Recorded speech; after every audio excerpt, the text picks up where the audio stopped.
Waalaikumsalam warahmatullahi wabarakatuh. Itu tuh Meme Indri Abang Pak Naibahu. Oh Lanjut. iya, silakan. Apa yang ingin dibahas? Yang Suma Apa tuh? ketemu lagi. Iya, Ukti. Alhamdulillah. Harus sering-sering memang. Gitu ya. Iya, Oke. harus sering-sering. Ada komandan kita Bang Pak RT. Yesus Tuhan katanya. Kita bahas apa ini? Enggak, saya Tuhan. boleh usulkan topik ya. Apa Silakan. boleh? Silakan. Karena ini berkaitan dengan Ibu Indri, katanya dia sudah mualaf kemarin di grup WA. Iya, Artinya kalau seseorang dari, ya saya katakan SSY itu ya, saya katakan masih dalam golongan Kristen, tetapi dia sudah mengatakan bahwasan Allah. Meme, saya sudah menjadi mualaf. Jadi kapan kita berdebat di Zoom? Maka hari ini saya ingin mengangkat topik bahwasan Ibu Indri ini sudah menjadi mualaf, artinya dia sudah menemukan Tuhan yang benar. Artinya sebelumnya itu dia belum menemukan Tuhan yang benar, tetapi setelah sudah menjadi mualaf, sudah menjadi seorang muslim, maka dia sudah menemukan Tuhan yang benar. Maka dari situ topiknya kita harus menguji. Oke. Siapakah menyembah kepada Tuhan yang benar? Bagaimana Gini, Pak Lamsen, kira-kira Pak Lamsen? Pak Meme. Ya. Tuhan yang benar menjawab segala doa. Itu bagus itu. Bagaimana Pak Lamsen? Saya ngikut aja. Wih, ada orang tuaku, saudaraku. Masya Allah. Iya, menyembah kepada Tuhan yang benar aja, karena Ibu Indri kan sudah menjadi mualaf, artinya dia sudah menemukan Tuhan yang benar. Maka di sini kita harus uji. Ya, begini kawan-kawan ya, sekalian kalau yang kita mau bicara ini, kalau boleh ya, supaya kita tertib, jangan kita bicara menurut pendapat kita sendiri.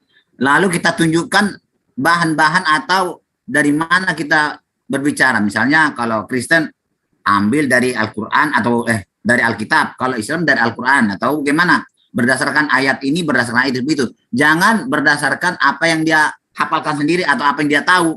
Nanti kalau begitu tidak akan terjadi pertemuan di titik yang kita pahami bersama, begitu.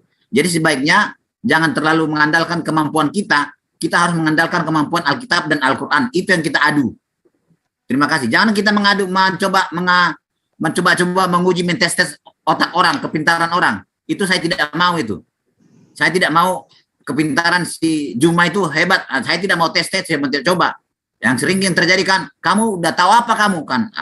Karena manusia itu kan tidak ada yang sempurna, tidak ada. Makanya saya tahu, saya selalu mengatakan saya itu orang bodoh, tidak tahu apa-apa. Saya berbicara melalui berdasarkan Alkitab atau Al-Quran yang saya baca. Begitu. Jadi kalau kita berbicara dari Alkitab atau Al-Quran itu sudah pasti benar dari Alkitab, benar dari Al-Quran. Bukan benar menurut pendapat saya. Terima kasih. Kalau boleh ya, kalau boleh begitu.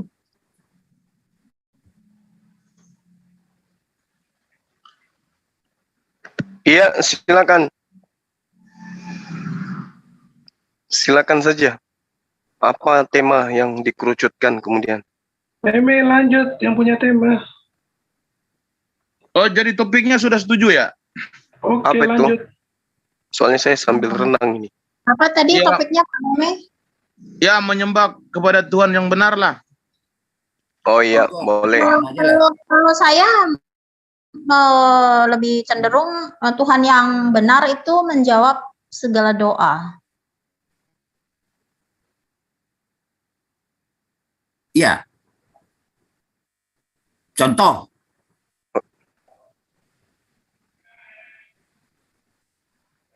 Ia menjawab Oke, doa silakan. kita lah. Kalau berkaitan dengan Tuhan menjawab doa itu kan goib, itu tidak bisa dijangkau oleh manusia. Jadi itu sulit untuk diperdebatkan.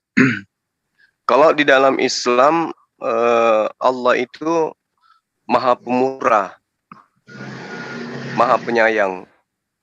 Jadi Allah Subhanahu wa Ta'ala sebagai Tuhan pencipta langit dan bumi itu tidak melihat dalam hal memberikan rezeki kepada ciptaannya, tidak melihat apa agamanya.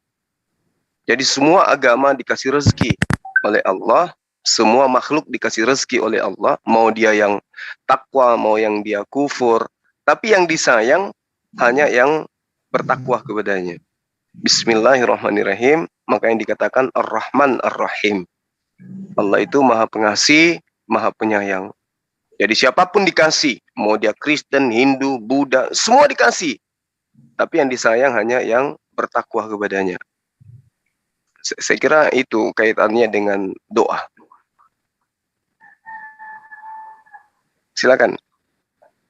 Kalau Tuhannya orang Kristen sama tapi tidak serupa. Tuhannya orang Kristen itu semua manusia disayangi, dikasihinya. Maka dia datang untuk memanggil, hei kamu orang-orang beban berat, datanglah kepadamu, akan kuberikan ketenangan dan kelegaan kepadamu. Baik itu kafir, baik apa itu, semua orang berdosa. Tidak ada pilih bulu, tidak ada. Semua manusia dipanggil untuk keselamatan. Kalau sudah mau dapat keselamatan, kalau tidak mau ya masuk neraka. Itu bedanya. Sama-sama disayang juga, sama-sama mengasihi juga. Tapi Islam dibeda-bedain. Kalau Tuhannya orang Kristen tidak, beda. Itu Pak Juma ya, itu bedanya. Ada bedanya. Iya. Jadi ya silakan, Ukhti, silakan. Maaf. Ya, silakan Pak. Ya, jadi Pak Lamson, kata Pak Lamson, kalau Yesus ya, Tuhannya orang Kristen Yesus ya. Dulu SSY sih Tuhannya Musa ya. Saya bukan mengatakan Yesus Tuhan kami. Alkitab tercatat di Alkitab, kelihatan di sana ciri-ciri Yesus itu adalah Tuhan yang datang ke dunia ini mengenakan sifat kemanusiaan. Jadi bukan saya yang berkata, itu saya tolak terusin. Saya tidak pernah mengatakan Yesus itu Tuhan, tapi tercatat di Alkitab bahwa Yesus itu mempunyai ciri-ciri Tuhan. Terima kasih ya. Jangan selalu mengatakan saya tidak pernah mengatakan itu. Oke. Saya mengatakan bahwa di dalam kitab Injil tidak pernah dikatakan Yesus adalah Tuhan. Iya. Jadi tidak pernah dikatakan Yesus adalah Tuhan. Iya. Kalau ada itu ya, tapi jangan pakai terjemah LAI. Saya minta pakai Ibrani asli. Ada nggak yang mengatakan saya tidak tahu bahasa Ibrani? Kamu pintar ya. Tidak tahu saya. Nah, saya tahunya terjemahan. Itu kesalahan Pak. Itu kesalahan Pak. Sebagai orang Kristen. Tuhan kami itu memberikan penjelasan kami melalui segala macam cara. Saya bicara tadi Pak Lamson kan bicara diam. Saya diam. Kalau kita masalah begini Pak, Mbak. Saya terus sadar saya. Kalau bahasa asing saya tidak mengerti. Tapi bagi saya, Tuhan saya itu mampu memberikan informasi atau maksud dan tujuannya kepada saya melalui dengan cara. Boleh bergantian ya Pak ya. Silakan. Tapi saya mundurlah dulu ya, karena bahasa asing kan saya tidak tahu. Ini bukan bahasa asing Pak, ini bahasa Alkitab. Bahasa Alkitab PL itu bahasa Ibrani, bahasa PB itu bahasa Yunani. Kalau ada di bahasa Yunani disebutkan bahwa Yesus itu adalah Theos, ya silahkan monggo kalau mau diangkat ke permukaan. Terima kasih. Di bahasa Indonesia juga tidak ada dikatakan Yesus itu Tuhan, tidak pernah. Itu sudah jelas. Aku lakukan ya. Aku lakukan tidak pernah ya. Tapi ternyata kelihatan sebentar. Tapi di Alkitab saya, ciri-ciri ketuhanan ada pada diri Yesus. Kalau ciri-ciri sebagai makhluk ada enggak? Ada. Kuat mana ciri-ciri sebagai makhluk atau sebagai Tuhan? Sama. Ciri-ciri ketuhanannya boleh saya tahu, Pak? Oke, terima kasih. Itu yang bagus ya. Jadi ini kan kitab saya ya, ciri-ciri ketuhanan ya. Coba saya akan bukakan. Jadi berdasarkan Alkitab sajalah ya, ciri ketuhanannya. Atau saya secara lisan dulu ya, supaya nanti bisa tunjukkan ayatnya. Secara lisan, Tuhan kami Tuhan kami itu mampu memberi hidup kekal ya. Manusia tidak ada satu orang pun di dunia ini yang bisa memberi hidup kekal. Nah, ada Pak. Yohanes Pak, bisa Pak. Ya, ntar dulu nanti ya. Dia tahu bahwa dia akan mati, ditangkap, mati, diadili dan hidup kembali. Itu selalu diberitahukan kepada murid-muridnya. Tidak ada seorang pun manusia yang mampu mengatakan, saya akan ditangkap dan mati, dikubur 3 hari dan bangkit kembali. Tidak ada yang tahu seperti itu. Oh, itu enggak ada? Enggak ada. Pak, itu enggak ada papanya, Pak. Ya. Kalau Sebentar Musa, dulu, dia malah Pak di Juma. dalam kitabnya Anda menceritakan tentang kematiannya, bahkan dia tahu di mana dia dikubur. Pak Itu Juma, Musa, Pak. sebentar. Ya, Kan saya menunjukkan ciri-cirinya. Tidak ada manusia yang tahu ya saya akan. ciri-cirinya itu dimiliki orang lain. Iya, kan ciri-ciri itu kan tidak satu, harus banyak untuk harus dipenuhi supaya itu benar-benar dia adalah Tuhan. Kan begitu, Pak Juma. Pak Lamsen. Aduh, inilah. Kan sudah saya Pak ngomong. Lamsen. Nggak jadi saya menjelaskan kembali ya. Terserahlah kalau begitu. Nggak jadi saya tunjukkan. Nggak jadi kalau begini. Lang dipotong terus, ya. Ya Jadi, udah, jadi ada kacau jadinya kan.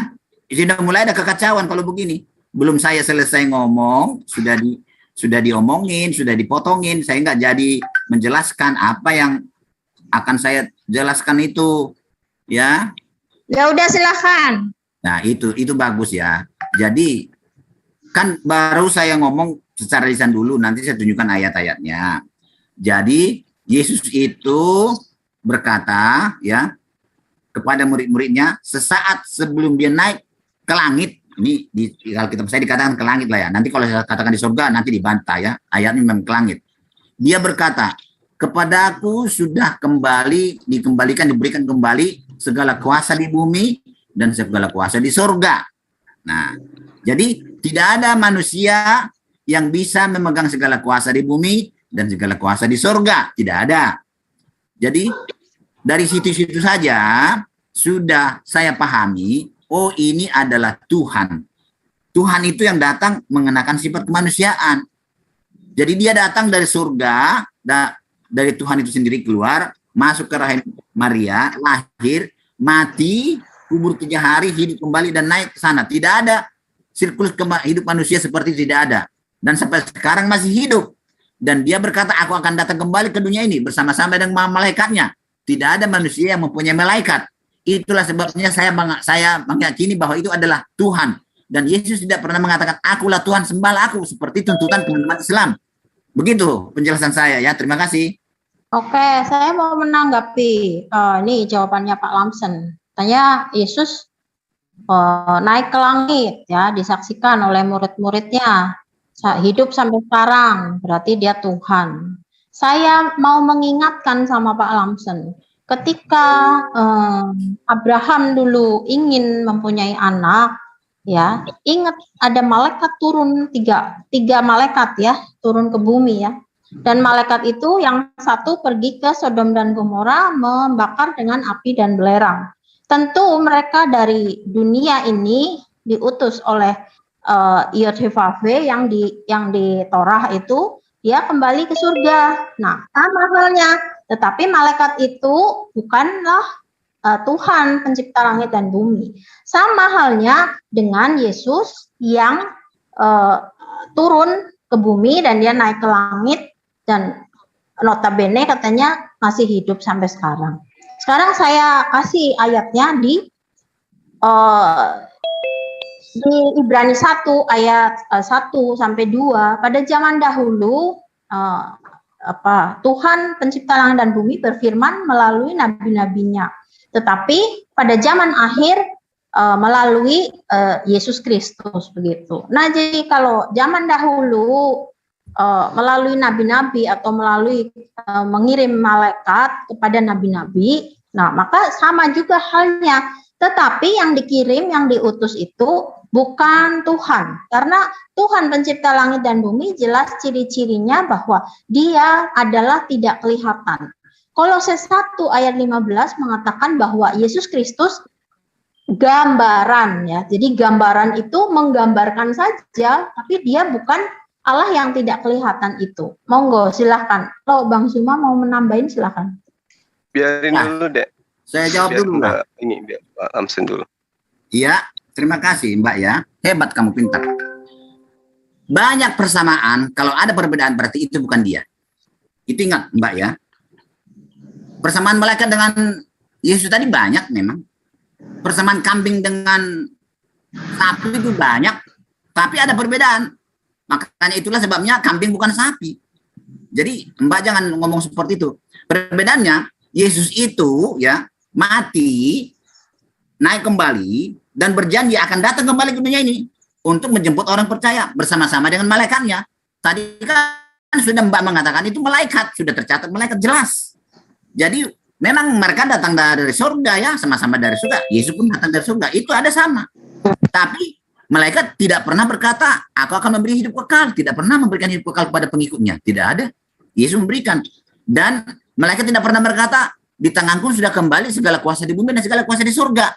Tidak ada. Itu bedanya. Jadi sapi dengan kambing itu banyak persamaan. Contohnya, sapi tubuhnya ditutupi oleh bulu, punya tanduk, sama-sama punya tanduk, sama-sama punya mulut, sama-sama kaki 4, sama-sama punya ekor. Sama kan semua kan? Bukan berarti itu sapi adalah kambing. Ada perbedaannya ya, dari besarnya sudah beda, ya. Ekor kambing juga kecil, ekor sapi panjang. Nah kan harus beda kan. Jadi perbedaan itu membuat sapi bukan kambing, walaupun banyak persamaannya. Begitu Mbak ya? Ya, saya mau share ayat nih. Nah, sebentar ya.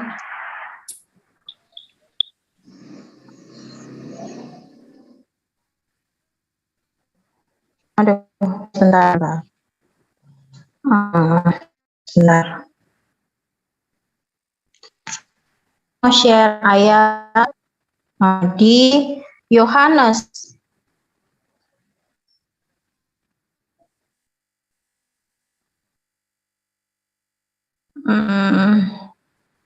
Yohanes, bentar ya, bentar.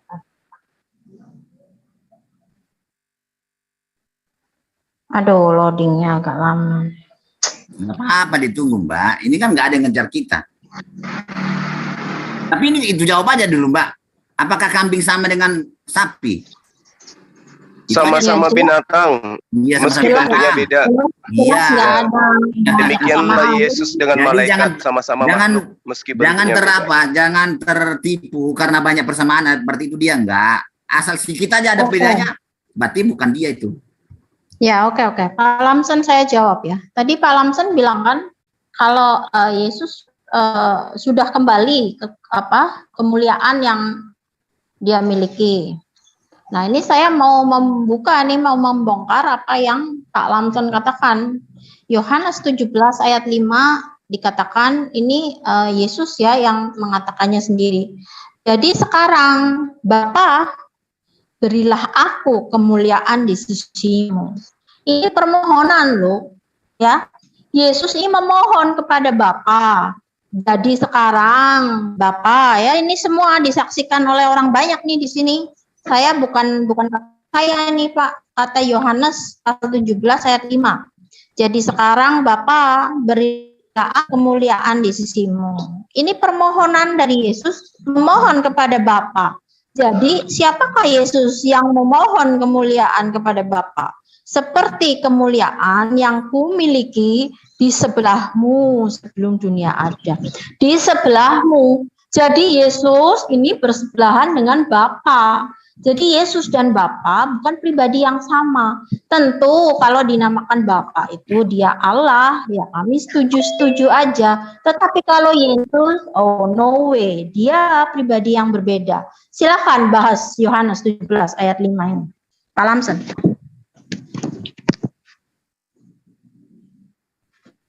Boleh saya nyambung sedikit? Ya silakan. Iya, jadi Pak Lamsen, boleh saya nyambung sedikit Pak Lamsen? Pak Lamsen, ya. boleh saya nyambung?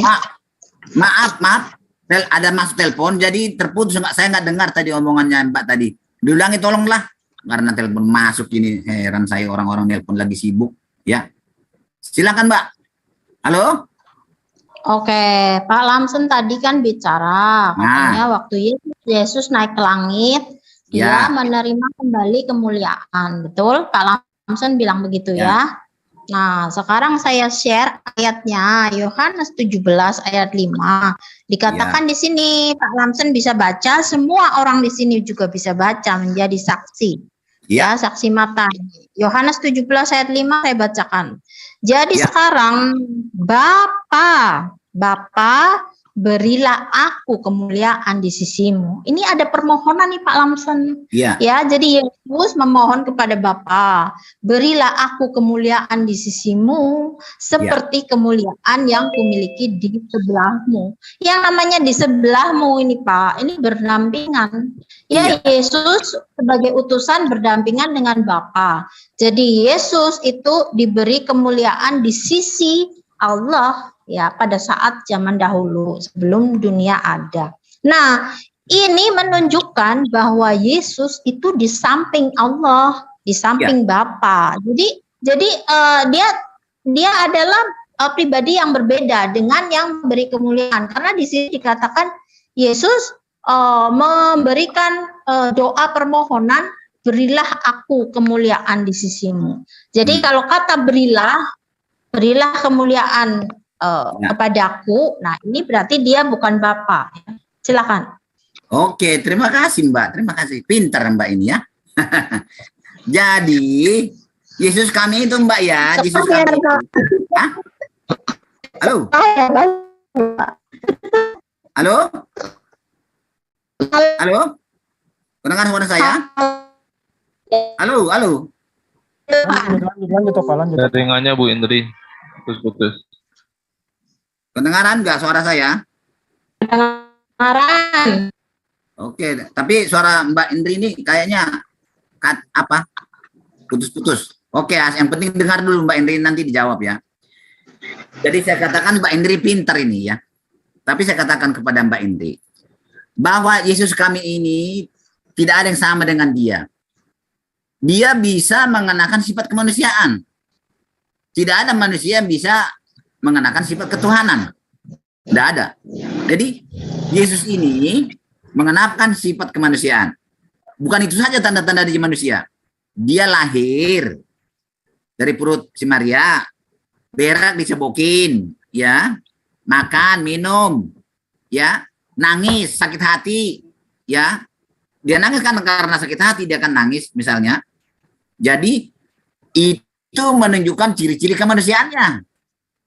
Tidak ada manusia seperti itu yang bisa mengatakan akulah jalan dan keselamatan dan hidup. Tidak ada manusia pernah berkata seperti itu, hanya Yesus. Aku memberi hidup kekal. Yesus itu berkata, aku di dalam Bapa itu di dalam aku. Aku keluar dari Bapa itu. Aku berasal dari surga, bukan berasal dari dunia. Jadi banyak kata-kata Yesus menunjukkan bahwa dia adalah Tuhan, tapi sedang mengenakan sifat kemanusiaan. Makanya dia kelihatan kekuasaannya, kekuasaan Tuhan itu tidak ada pada dia selama dia mengenakan sifat kemanusiaan. Itu ditutup oleh sifat kemanusiaannya, ketuhanannya tertutup. Hanya teori-teorinya ya sering kedengaran bahwa dia adalah Tuhan itu. Terbukti dia Tuhan adalah dia kembali ke surga dan tidak akan datang ke sini lagi dan akan membawa manusia ke surga dengan bersama-sama dengan para malaikatnya. Tidak ada manusia yang punya malaikat begitu banyak. Itulah sebabnya saya katakan Yesus itu adalah Tuhan yang datang ke dunia ini mengenakan sifat kemanusiaan. Begitu Mbak ya. Jadi Yesus itu adalah manusia, adalah Tuhan juga. Jadi dua. Dan inilah yang tidak dapat dipahami oleh otak dan logika manusia. Jadi ya, dua-duanya harus kita pegang Mbak ya. Terima kasih. Oke, saya tanggapi. Bentar Bu Indri, saya tanggapi sedikit. Oke, silakan. Ya, jadi ini pertanyaan bagus. Jadi begini, jawaban kami di sini masih membingungkan karena begini, statusnya Mbak Indri ini belum kami tahu apakah masih di SSJ ataukah Muslim. Ini yang masih dalam tanda tanya ini. Saya Muslim, tapi saya membuka kitab Anda. Anda sudah menjadi seorang Muslim, jadi Anda ingin mempertanyakan ketuhanan Yesus. Tetapi Anda juga jangan lupa bahwa kami harus bertanya kepada Anda berkaitan dengan keimanan Anda. Karena Anda sudah menemukan Tuhan yang baru, artinya Anda telah menemukan Tuhan yang benar, maka Anda mempertanyakan Tuhan kami. Maka hari ini juga kami berhak untuk mempertanyakan kebenaran Tuhanmu. Boleh? Iya, tapi itu tadi jawaban Pak Lamson saya mau tanggapi dulu. Bentar, saya akan jawab itu. Saya akan jawab pertanyaan Ibu Indri itu.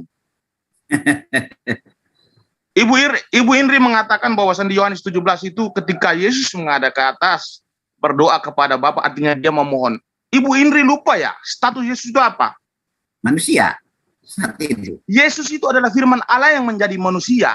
Yesus melakukan sesuatu di dunia ini sesuai dengan kehendak Bapa, tetapi Yesus juga mempunyai kehendak sendiri. Maka di Yohanes 5:30 itu apa kata Yesus di situ? Aku tidak dapat berbuat apa-apa dari diriku sendiri. Aku menghakimi sesuai dengan apa yang aku dengar. No, Yesus tidak punya kehendak sendiri, Pak Meme. Loh. Bentar, Bu. Bentar. Yesus itu mempunyai dua kehendak, mempunyai kehendak sendiri dan juga mempunyai kehendak Bapa. Kenapa saya katakan dia mempunyai kehendak Bapa? Karena Yesus adalah sang firman, tugasnya untuk menyelamatkan umat manusia. Tetapi yang mempunyai kehendak adalah Bapa. Itu yang kamu harus pahami dulu. Lalu Yesus mempunyai kehendak sendiri. Yesus mengatakan bahwa surga dan di bumi kuasa telah diberikan oleh Bapa. Artinya Yesus bisa menggunakan kehendaknya sendiri. Tambahan. Jadi Yesus mempunyai dua kehendak. Tambahan. Waktu dia pernah berdoa, kehendak mulai yang jadi katanya. Itu terbukti. Kehendak Yesus beda dengan kehendak Tuhan. Dia ingin tidak mau melaksanakan tugasnya itu. Ternyata kehendak mulai yang jadi. Makanya terbukti bahwa dia punya kehendak supaya jangan jadi ya mati. Nah, kehendak kemanusiaan kelihatan di situ. Terima kasih. Maka kata Yesus di Yohanes 10, aku berhak memberikan nyawaku dan aku berhak untuk mengembalikan nyawaku. Artinya di sini dia mempunyai kehendak. Oh, ditampilkan ayatnya, Pak Meme. Tampilkan ayatnya. Silakan ditampilkan di Yohanes 10.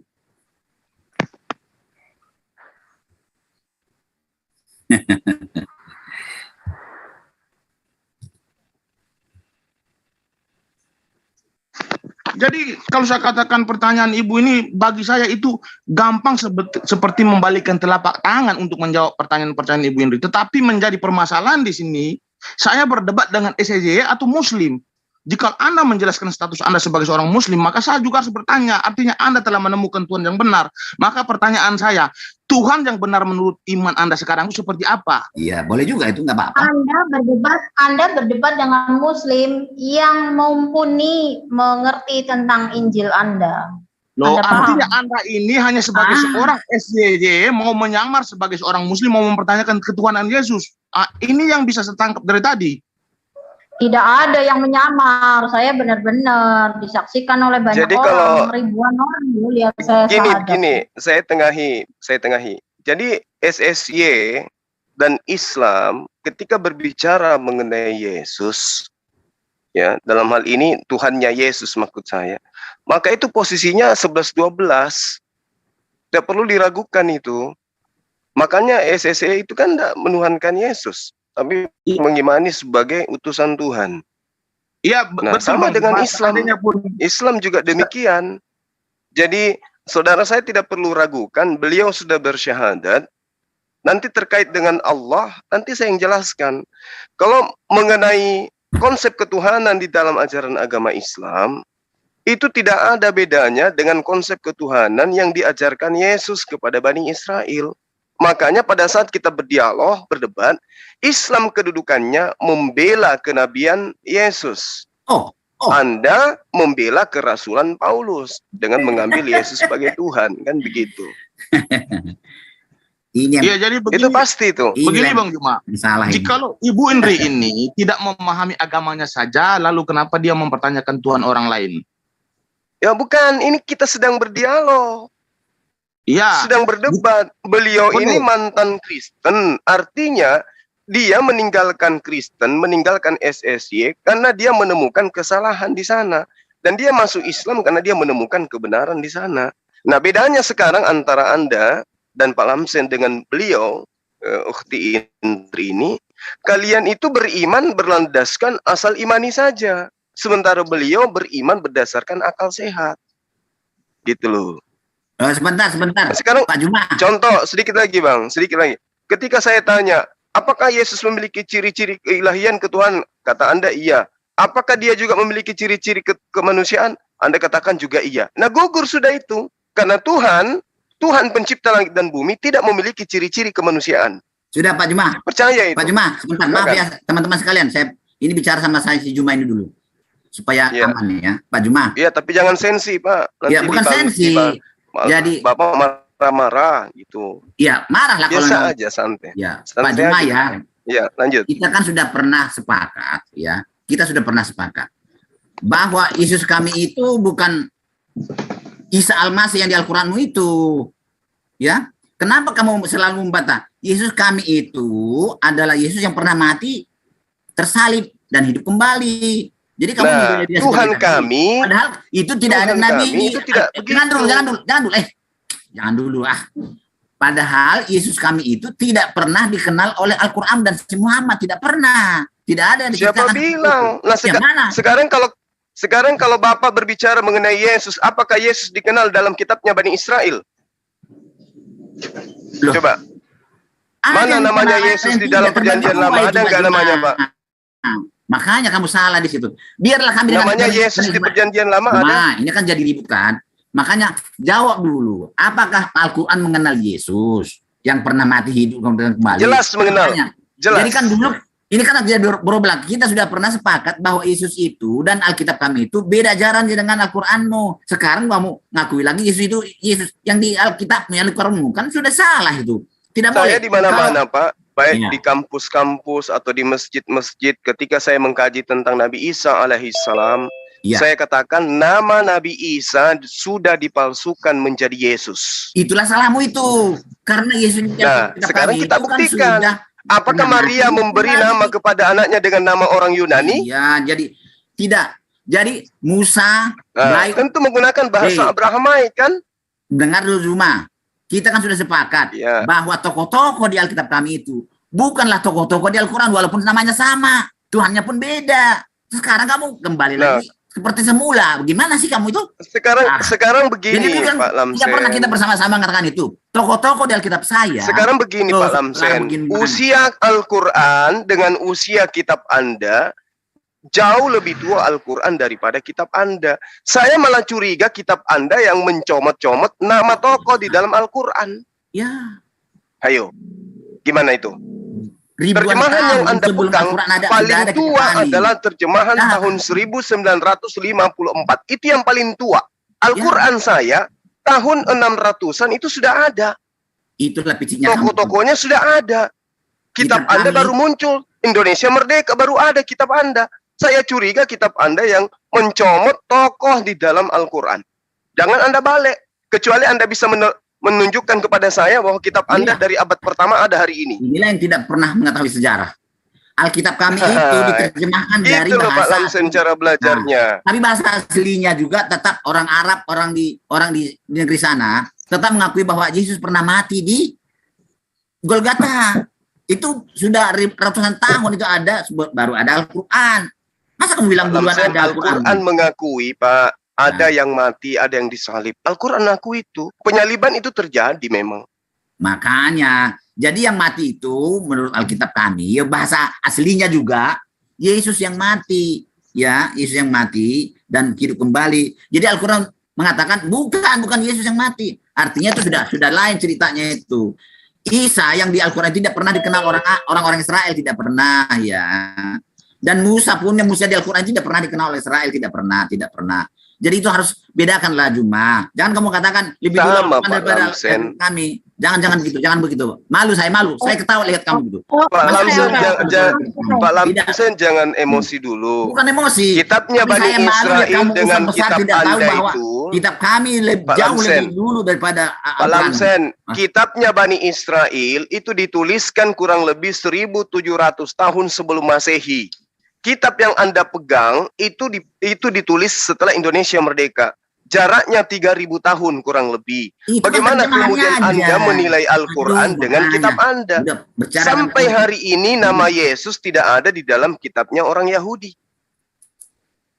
Orang begini tidak bisa diajak bicara kalau begini nih. Kitab kami kan terjemahan. Bukan terjemahan. Ini kan terjemahan. Aslinya kan sudah ada. Ukti Indris. Langsung sampai aja. Langsung sampai. Ini kan parah. Nggak cocok kalau saya bicara seperti ini. Parah ini. Pak Lamsen santai aja, Pak. Santainya gimana? Saya lagi ngomong dipotong. Ya, saya sudah katakan aja. Saya sudah katakan kitab kami ini yang saya pakai ini memang baru. Mungkin duluan Al-Quran, saya akui. Tapi aslinya kan ada. Sama isinya dengan aslinya. Bukan ini patokan. Ini bukan lahir di Indonesia ajaran ini. Bukan lahir di Indonesia ini. Lahir di mana, Pak? Iya. Lahir di mana, Pak? Ini kan terjemahan dari kitab dari orang Israel sana, dari di sana. Itulah kesalahan. Makanya, belajar. jadi bukanlah berarti duluan Al-Quran, bukan.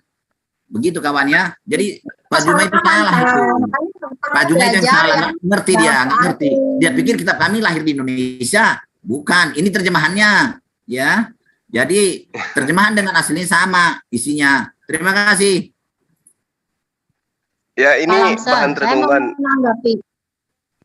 Silakan Ukhti. Iya, sebentar. Pak Lamsen, saya mau menanggapi tadi Pak Lamsen kan ngotot Yesus pernah mati.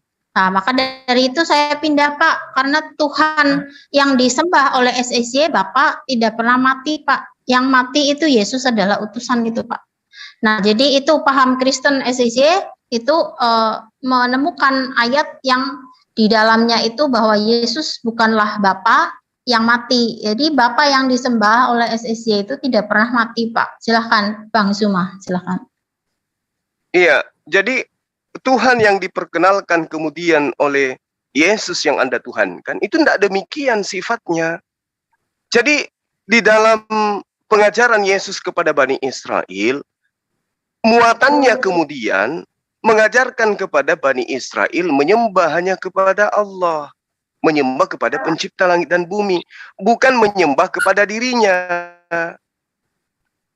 Tetapi kemudian muncul mengajarkan ajaran kitab kami. Itu bukan Tuhanmu, bukan Tuhanmu, tidak sama. Bapak, kita ini saudara, kita saling mengingatkan, saling menjabarkan. Kamu melangkah. Tuhan kami saja, ajarannya beda dengan Tuhanmu, beda jauh. Ini bukan mengenai Tuhan saya, Pak. Ini kami sedang membela ajaran Yesus. Ya, Yesus itu pun kamu tidak kenal siapa itu. Tidak sama dengan Nabi yang datang kepada Bani Israel. Ajarilah, peganglah ajaran Al-Quranmu. Jangan Alkitab kami kamu ajar-ajarkan dengan salah. Enggak boleh begitu. Nah, orang yang tidak mau dibedah kitabnya itu ada apa? Loh, kitabmu lagi kamu pernah bedah.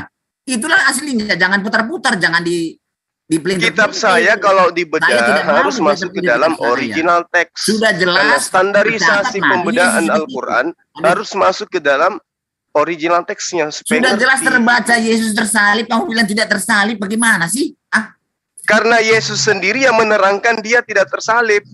Nah, bagaimana? Yohanes, 4 orang penulisnya, Matius, Markus, Lukas, Yohanes, semua menuliskan bahwa ada kisah kematian Yesus. Kenapa kamu bilang Yesus mengatakan aku tidak tersalib? Mana ada? Itulah kamu. Karena memang Yesus itu. Itulah saya tidak senang dengan si Juma ini. Sudah jelas ajaran Alkitab kami bertolak belakang dengan ajaran Al-Quranmu. Jangan putar-putar, tidak sama ajarannya. Tapi ajaran Al-Quran sama dengan ajaran Yesus. Tidak sama. Pak. Tidak sama. Tidak sama. Sama. Dari konsep ketuhanan, Yesus menyembah kepada satu Tuhan.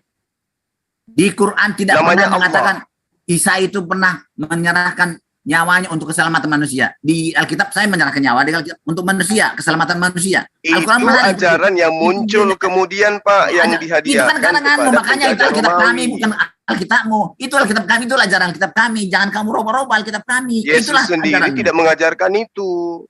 Yesus berkata, aku datang bukan untuk melayani, dilayani bukan, melainkan melayani, menyerahkan nyawa saya keselamatan bagi manusia. Apalagi tidak ada itu nyawanya. Pak, itu ajaran yang ditambah-tambahkan orang yang itu kan kata-kata Al-Quran itu setan itu. Kok bisa ngomong doang. Kalau begitu. Nggak boleh begitu. Al-Quran itu ajaran setan. Saya bisa buktikan. Mau nggak saya buktikan? Saya buktikan. Boleh. Ya, boleh. Kita dialog yang rapi lah. Makanya, nggak boleh. Silakan Anda buktikan Al-Quran ajaran setan. Silakan. Kalau omonganmu saja bisa. Udah. Kita buktikan Al-Quran ajaran setan gitu. Silakan. Al-Quran itu ajaran setan. Kamu asal ngomong aja. Iya. Mari Pak, kita buktikan. Saya buktikan kan? Saya buktikan. Ya. Silakan Pak. Dan kamu mengatakan bahwa Alkitab kami ini adalah tulisan manusia yang merubah atau menghilangkan Taurat dan Injil asli, ya kan? Betul. Ini kehendak siapa? Allah kan maunya tidak. Taurat dan Injil kan tidak mau hilang. Mana ajaran setannya yang Bapak dengar dulu. Diam dulu kamu, ya. Jadi saya ikut ajaranmu ini. Kamu mengatakan bahwa manusia itu menulis, lalu ini dikatakan dari Allah. Sedangkan Taurat dan Injil aslinya tuh dihilangkan. Itu kehendak siapa? Manusia yang menghendaki itu. Ya. Itu Allah tidak dorongan dari menghendaki. siapa itu? Dorongan dari siapa itu? Hatinya Dari berubah. iblis. Iblis kan? Dari Nah, iblis.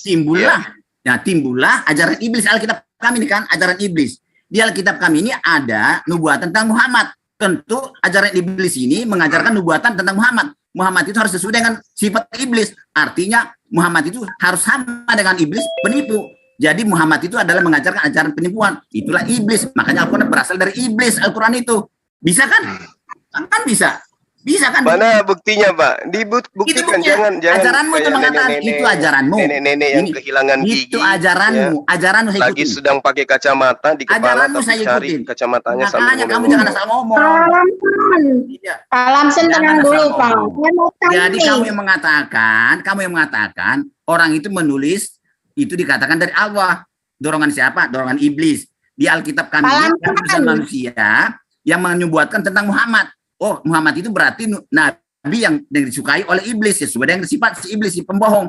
Artinya Nabi Muhammad itu adalah nabi kesukaan iblis. Artinya Muhammad mengajarkan ajaran iblis. Karena kitab Nggak kami begitu. ini Pak dari Lamsen iblis. khotbah nih. Pak Kan Lamsen kehendak khotbah. iblis kitab kami. Kan kehendak iblis Alkitab kami yang menubuatkan Muhammad itu ajaranmu. Itu ajaranmu. Saya ingat terus itu. Kamu ngajarkan itu. Kamu yang ngajarkan.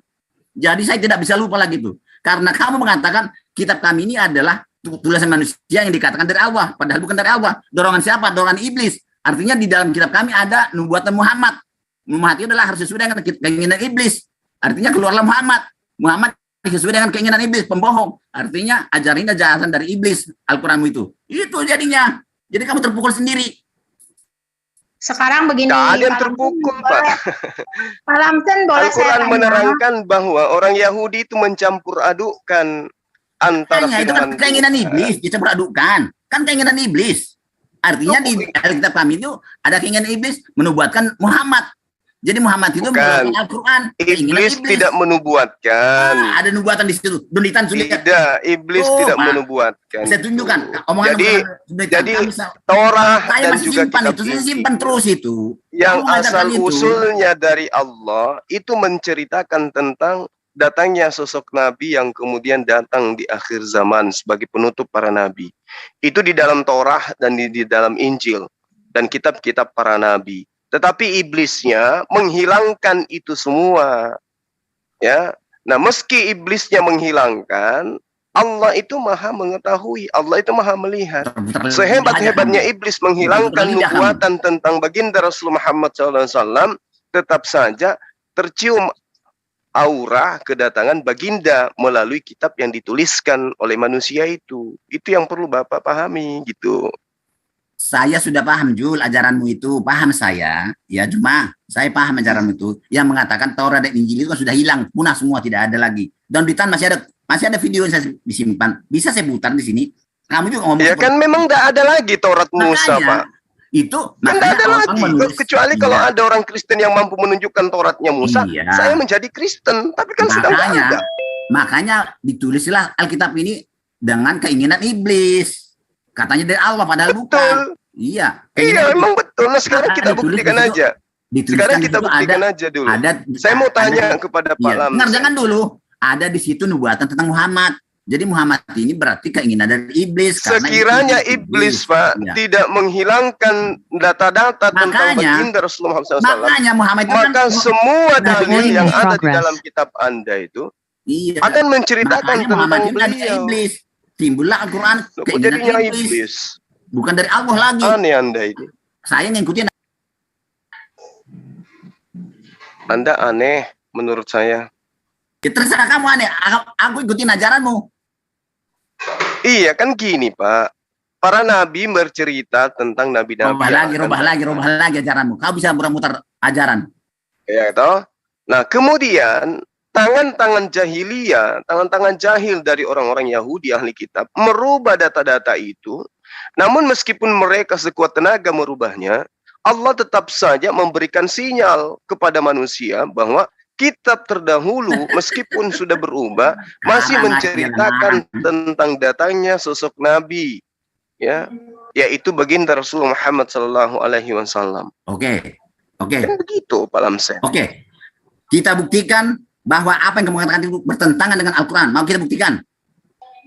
Silakan. Oke, ini Silakan. tenang ya.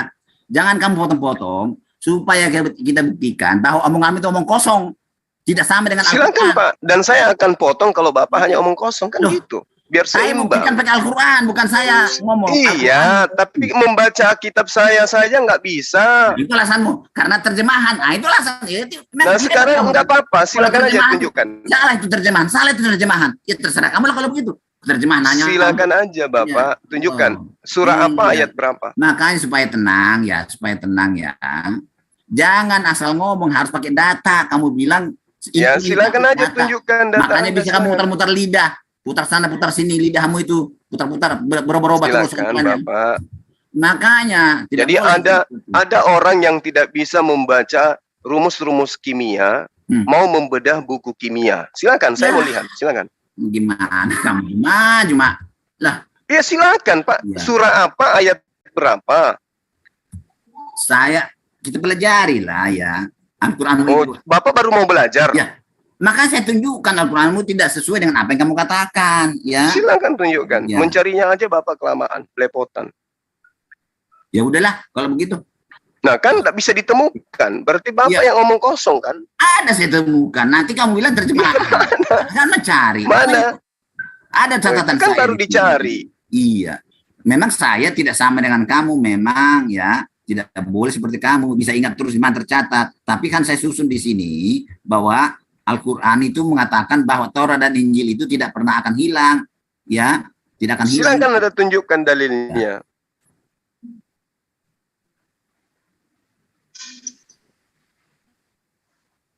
Quran buatan rumah saya.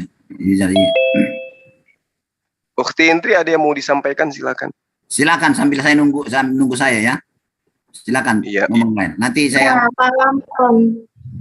Pak Lamson ya. Nah, ini Jadi sudah dapat ini ya. Kita buka ya. Cuma ya. Kalau kita baca ini jangan langsung potong dulu ya. Kamu biasa langsung silakan. potong. Silakan. Surah di Al-Baqarah 213. Di Al-Baqarah 213. Al-Baqarah lantai apa itu? Surah 2 ayat 213. Manusia itu adalah umat yang satu, ya. Iya. Maka Allah mengutus para nabi sebagai pemberi peringatan dan Allah menurunkan bersama mereka kitab yang benar. Jadi mula-mula pertama Allah menurunkan kitab benar menurut Al-Quran ya. Ini ajaran Al-Quran loh, ya bukan saya. Al-Quran. Kitab itu adalah milik Allah, terbukti daripada Al-Baqarah ayat 101 kita baca. Dan setelah datang kepada mereka seorang rasul dari sisi Allah yang membenarkan yang ada pada mereka. Sebahagian dari orang yang diberikan kitab Taurat melemparkan kitab Allah itu ke belakang.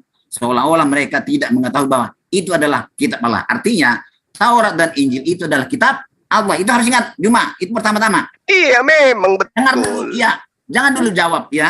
Itu benar-benar kita pegang dulu bahwa itu adalah kitab Allah. Di dalamnya ada cahaya dan petunjuk. Artinya betul. Ya, jangan dulu. Saya jelaskan dulu. Ini ajaran Al-Quranmu, bukan ajaran saya, ajaran Al-Quranmu ya. Iya betul. Ini santai aja Pak. Iya. Ini jangan ditutup dulu ya. Sebentar. Jadi di dalamnya ada cahaya dan petunjuk. Kalau tidak ada cahaya, tidak ada petunjuk, ngambil sendok aja pun kita tidak bisa kan? Tidak akan mungkin bisa. Makanya artinya Taurat dan Injil itu adalah sesuatu yang maha penting. Maha penting itu Taurat dan Injil itu, maha penting. Ya. Jadi betul. Lalu? Ya, terus di Al-Maidah ayat 46 mengatakan, dan kami telah memberikan kepada Isa kitab Injil yang sedang di dalamnya juga petunjuk dan cahaya sama ya. Artinya Taurat itu maha penting ya. Ya. Dialah Allah di Al-Haisab 3. Dialah Allah yang maha memelihara. Jadi jangankan Allah, saya sendiri kalau namanya milik saya harus saya pelihara. Apalagi petunjuk dan cahaya itu yang diberikan kepada manusia harus dijaga Allah, miliknya itu miliknya, tidak mungkin tidak dipelihara. Saya sendiri kalau namanya milik saya walaupun harganya tidak mahal, tetap saya pelihara supaya awet ya, apalagi mahal ya. Kalau Allah Subhanahu tidak memelihara Taurat dan Injil, maka dia bukan Allah yang maha memelihara. Karena cahaya dan petunjuk itu sudah pasti pasti adalah yang sangat penting. Di dalam Taurat dan Injil itu adalah kalimat Allah kan? Pasti kalimat Allah, petunjuk itu berupa kalimat. Kalau kita baca Al-An'am ayat ke-4, dan sesungguhnya telah didustakan Rasul sebelum kamu, akan tetapi mereka sabar terhadap pendustaan dan penganiayaannya terhadap mereka sampai datang pertolongan Allah kepada mereka. Tak ada seorang pun yang dapat merubah kalimat-kalimat Allah. Jadi Taurat dan Injil itu ada kalimat-kalimat Allah, ada firman Allah di situ yang tidak mungkin seorang pun dapat merubahnya. Itu menurut Al-Qur'anmu, ya. Tidak ada perubahan bagi kalimat-kalimat Allah. Yunus 64. Tidak ada seorang pun yang mampu merubah kalimat-kalimat Allah itu. Apalagi hilang, tidak mungkin. Jadi mana yang betul? Kamukah atau Al-Qur'anmu? Jadi Al-Qur'an ini bertolak belakang dengan apa yang kamu ajarkan dan dunia ajarkan. Ini tetap saya pengen ingat ini. Al-Qur'anmu mengatakan tidak mungkin kalimat Allah berubah, tidak mungkin.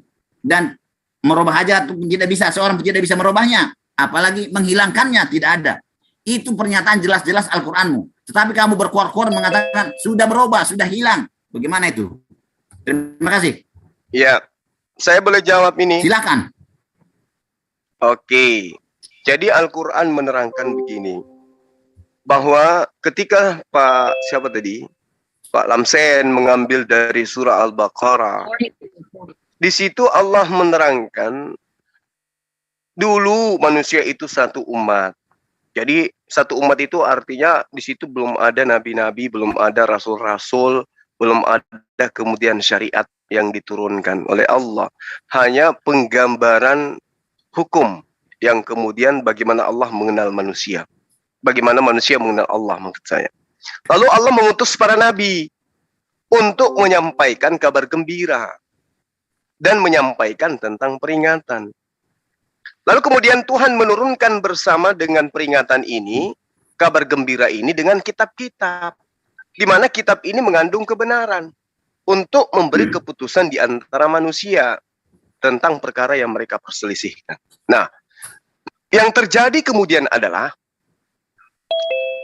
setiap nabi diutus, pasti ada saja kaum yang membenci tentang kenabian. Setiap rasul diutus, pasti ada saja manusia yang menjadi musuh daripada nabi tersebut.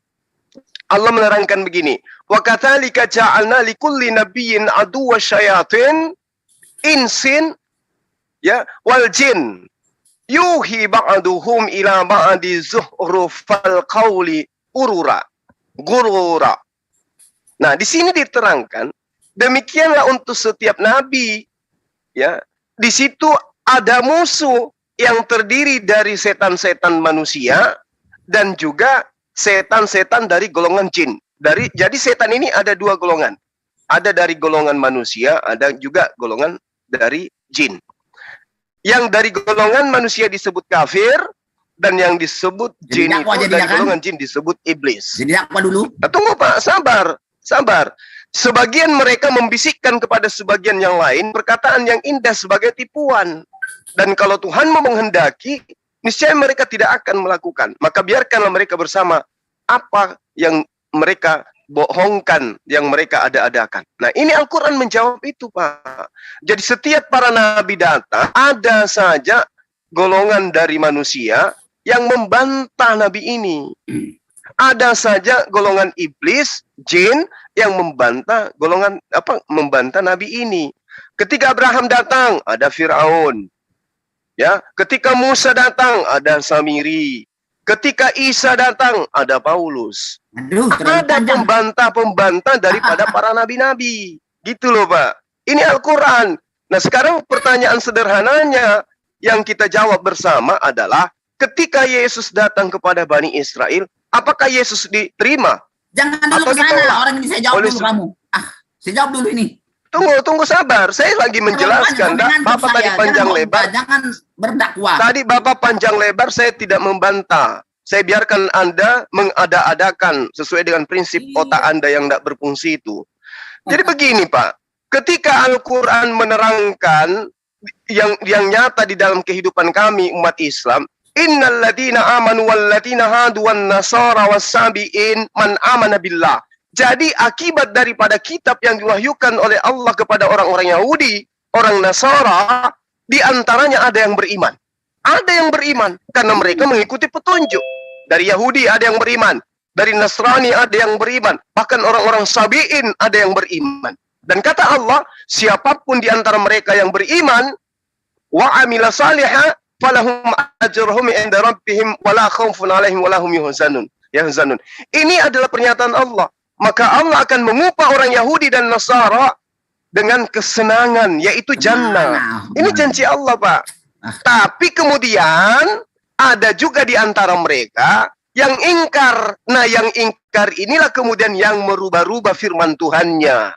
Dan terbukti hari ini Anda tidak bisa lagi melihat kitabnya Yesus. Anda tidak bisa lagi melihat kitabnya Musa. Kenapa? Karena yang Anda terima hanyalah hasil buat tangan dari hasil yang dirubah. Gitu Pak Lamsen. Silakan. Oke. Kamu barusan mengatakan membantah para nabi saja. Bukan merubah-rubah firman Tuhan. Tadi ayatnya sudah jelas mengatakan. Dengar, jangan dijawab dulu. Kamu ngomong aja sembarangan, tidak ada bukti-bukti. Ya, saya sudah bacakan. Buktinya Anda cuma pegang terjemah. Diam aja dulu kamu, diam dulu kamu. Oke. Iya. Jadi sudah jelas-jelas ayat itu mengatakan tidak ada seorang pun yang mampu merubahnya. Tidak ada. Di mana itu dalilnya? Tadi kan sudah. Di mana itu dalilnya, Pak? Tadi kan sudah saya tunjukkan. Berarti kamu tidak mana ada dalil kayak begitu? Surah apa, ayat berapa? Berarti kamu tidak nyimak. Jadi susah kalau begini nih, ya. Susah ini. Surah apa? Tidak ada manusia yang mampu merubah Taurat dan Injil. Itu di mana? Yunus 6:4. Yunus 6:4. Itu tidak menceritakan kayak begitu, Pak. Bagi mereka berita gembira di dalam kehidupan di dunia dan dalam kehidupan di akhirat. Tidak ada perubahan bagi kalimat Allah, ya. Terus yang di ini dengar ini satu lagi ayat ini, dengarkan. 6 ayat 34. Dan sesungguhnya telah didustakan dalam kurung rasul-rasul sebelum kamu, akan tetapi mereka sabar terhadap pendustaan dan penganiayaan yang dilakukan terhadap mereka sampai datang pertolongan Allah kepada mereka. Tak ada seorang pun yang dapat merubah kalimat Allah atau janjinya Allah. Apalagi sudah jelas itu. Iya, janji Allah itu tidak bisa dirubah, Pak. Ya, makanya dirubah aja tidak bisa, apalagi hilang. Lah gimana sih?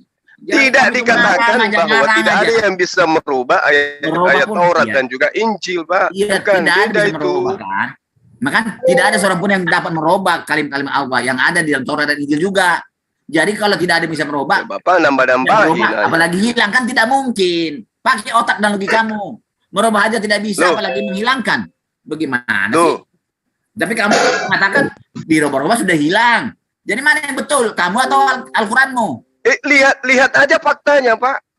Apakah masih ada kitabnya Musa, kitabnya Yesus? Allahmu tidak tahu bahwa Taurat ini sudah hilang, maka dikatakan, ahli kitab, justru kitab saya yang menerangkan orang Yahudi gemar merubah-rubah firman Tuhan yang datang kepada mereka, dan itu terbukti benar. Gak bisa kamu ini. Allahmu berkata kepada saya, atau ahli kitab, ahli kitab, kamu tidak dipandang beragama kalau kamu tidak menegakkan ajaran Taurat dan Injil. Artinya Taurat dan Injil. Bagaimana? Tapi mereka tidak menegakkan Taurat dan Injil, Pak. Makanya mereka tidak dianggap beragama. Berarti Allah tidak tahu bahwa Taurat ini sudah hilang. Loh, bagaimana Anda mengatakan Allah tidak tahu? Sementara orang-orang Yahudi, ketika Allah bercerita tentang orang Yahudi dan Taurahnya, Allah minta kepada mereka untuk menegakkan apa yang ada dalam Taurat dan Injil. Kamu tidak berdasarkan apa yang tercatat. Kamu mutar sana, mutar sini.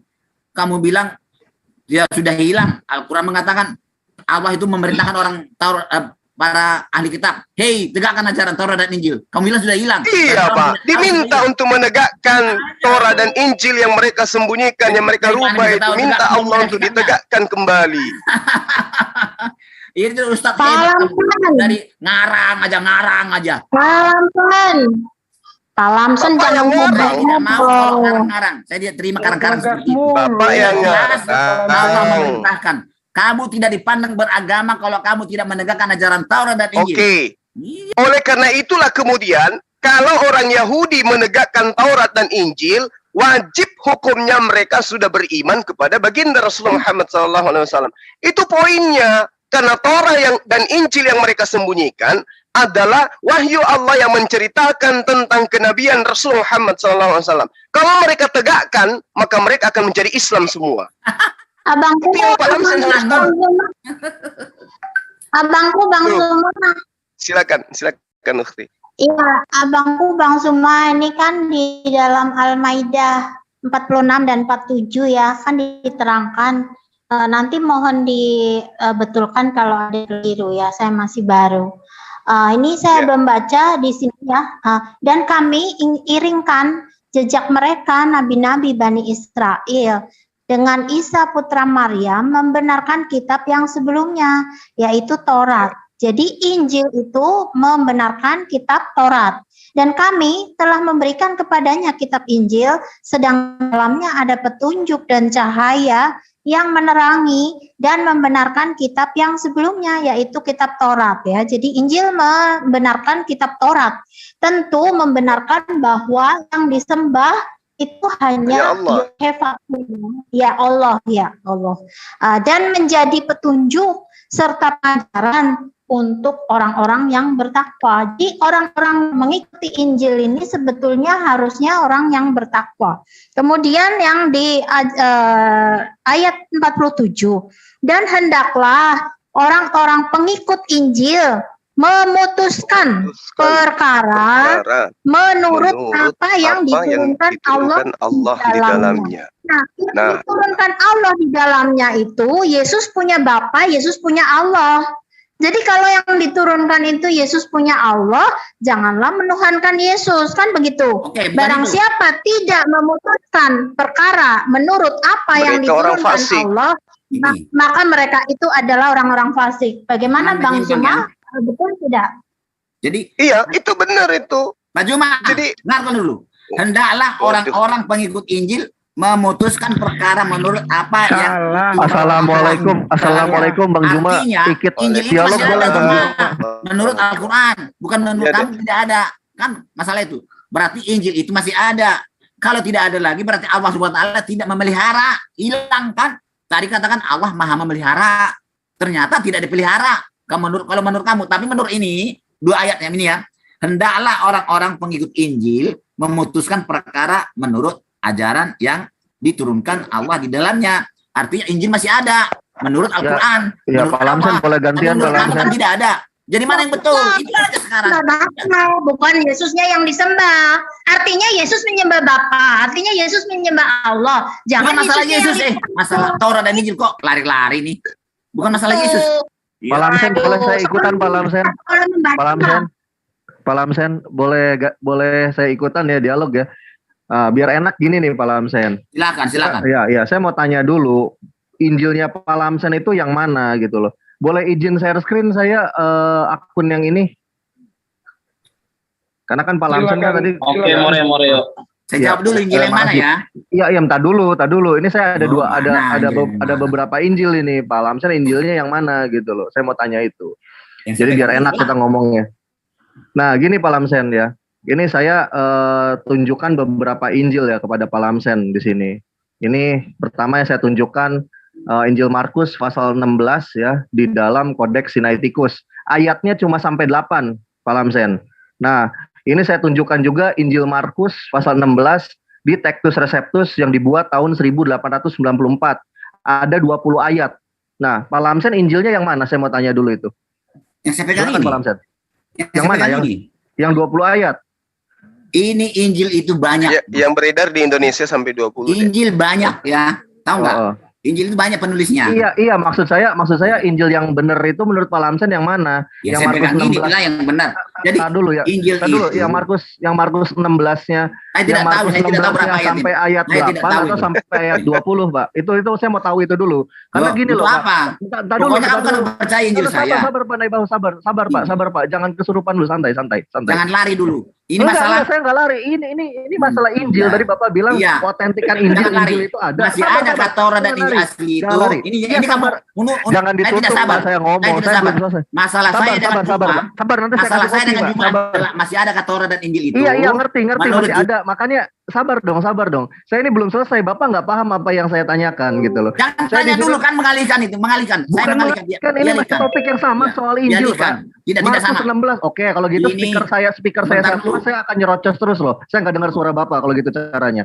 Jadi gini ya, Markus 16 ayat 8 di dalam Sinaiticus, Kodeks Sinaiticus yang dibuat tahun 300-an Masehi, ya tahun 360 Masehi, itu terdiri dari 8 ayat Markus 16-nya Pak Lamsen.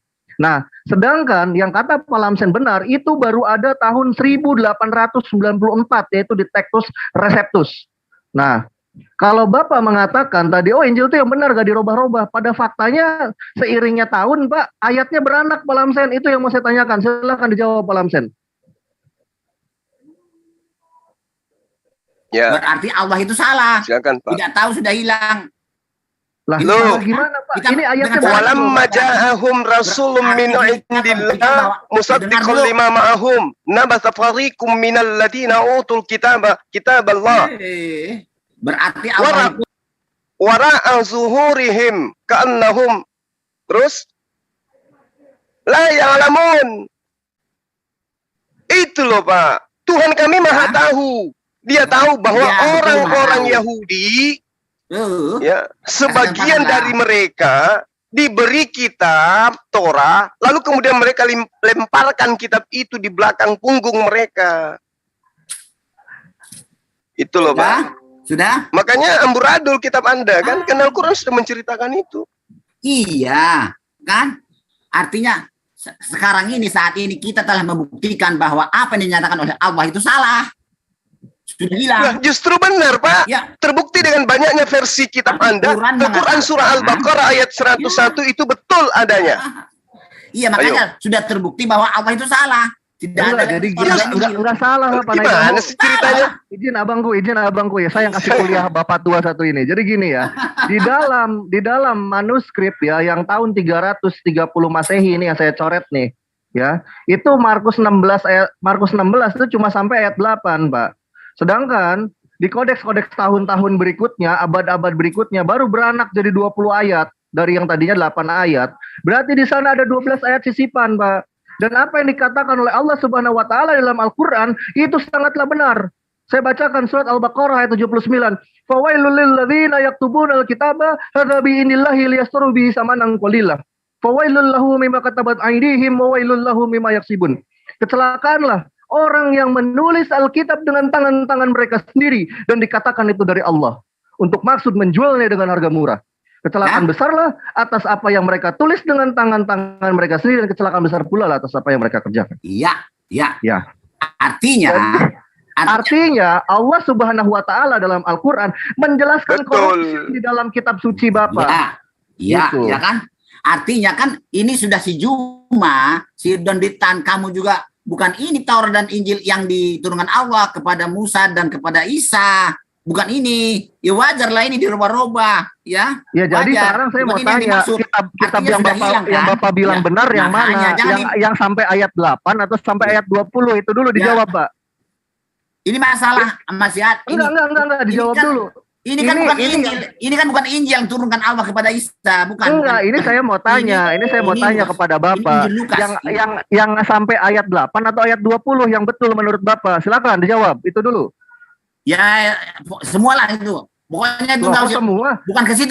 Bukan ke situ topinya. Topinya bukan itu. Ya, lari kita akan membuktikan sama saya. Lari dari kebenaran Pak Lamsen. Kamu mengalihkan. Saya kesalahan itu sudah nyata di depan Bapak. Kalau mengalihkan, jangan dialihkan ke sana. Pak. Kita buktikan Al-Quran mengatakan. Jangan ngotot dalam kesalahan kesesatan. Injil itu kan dikasih kepada Isa, Injil kan. Isa itu diturunkan Allah kepada Isa, kitabnya kan.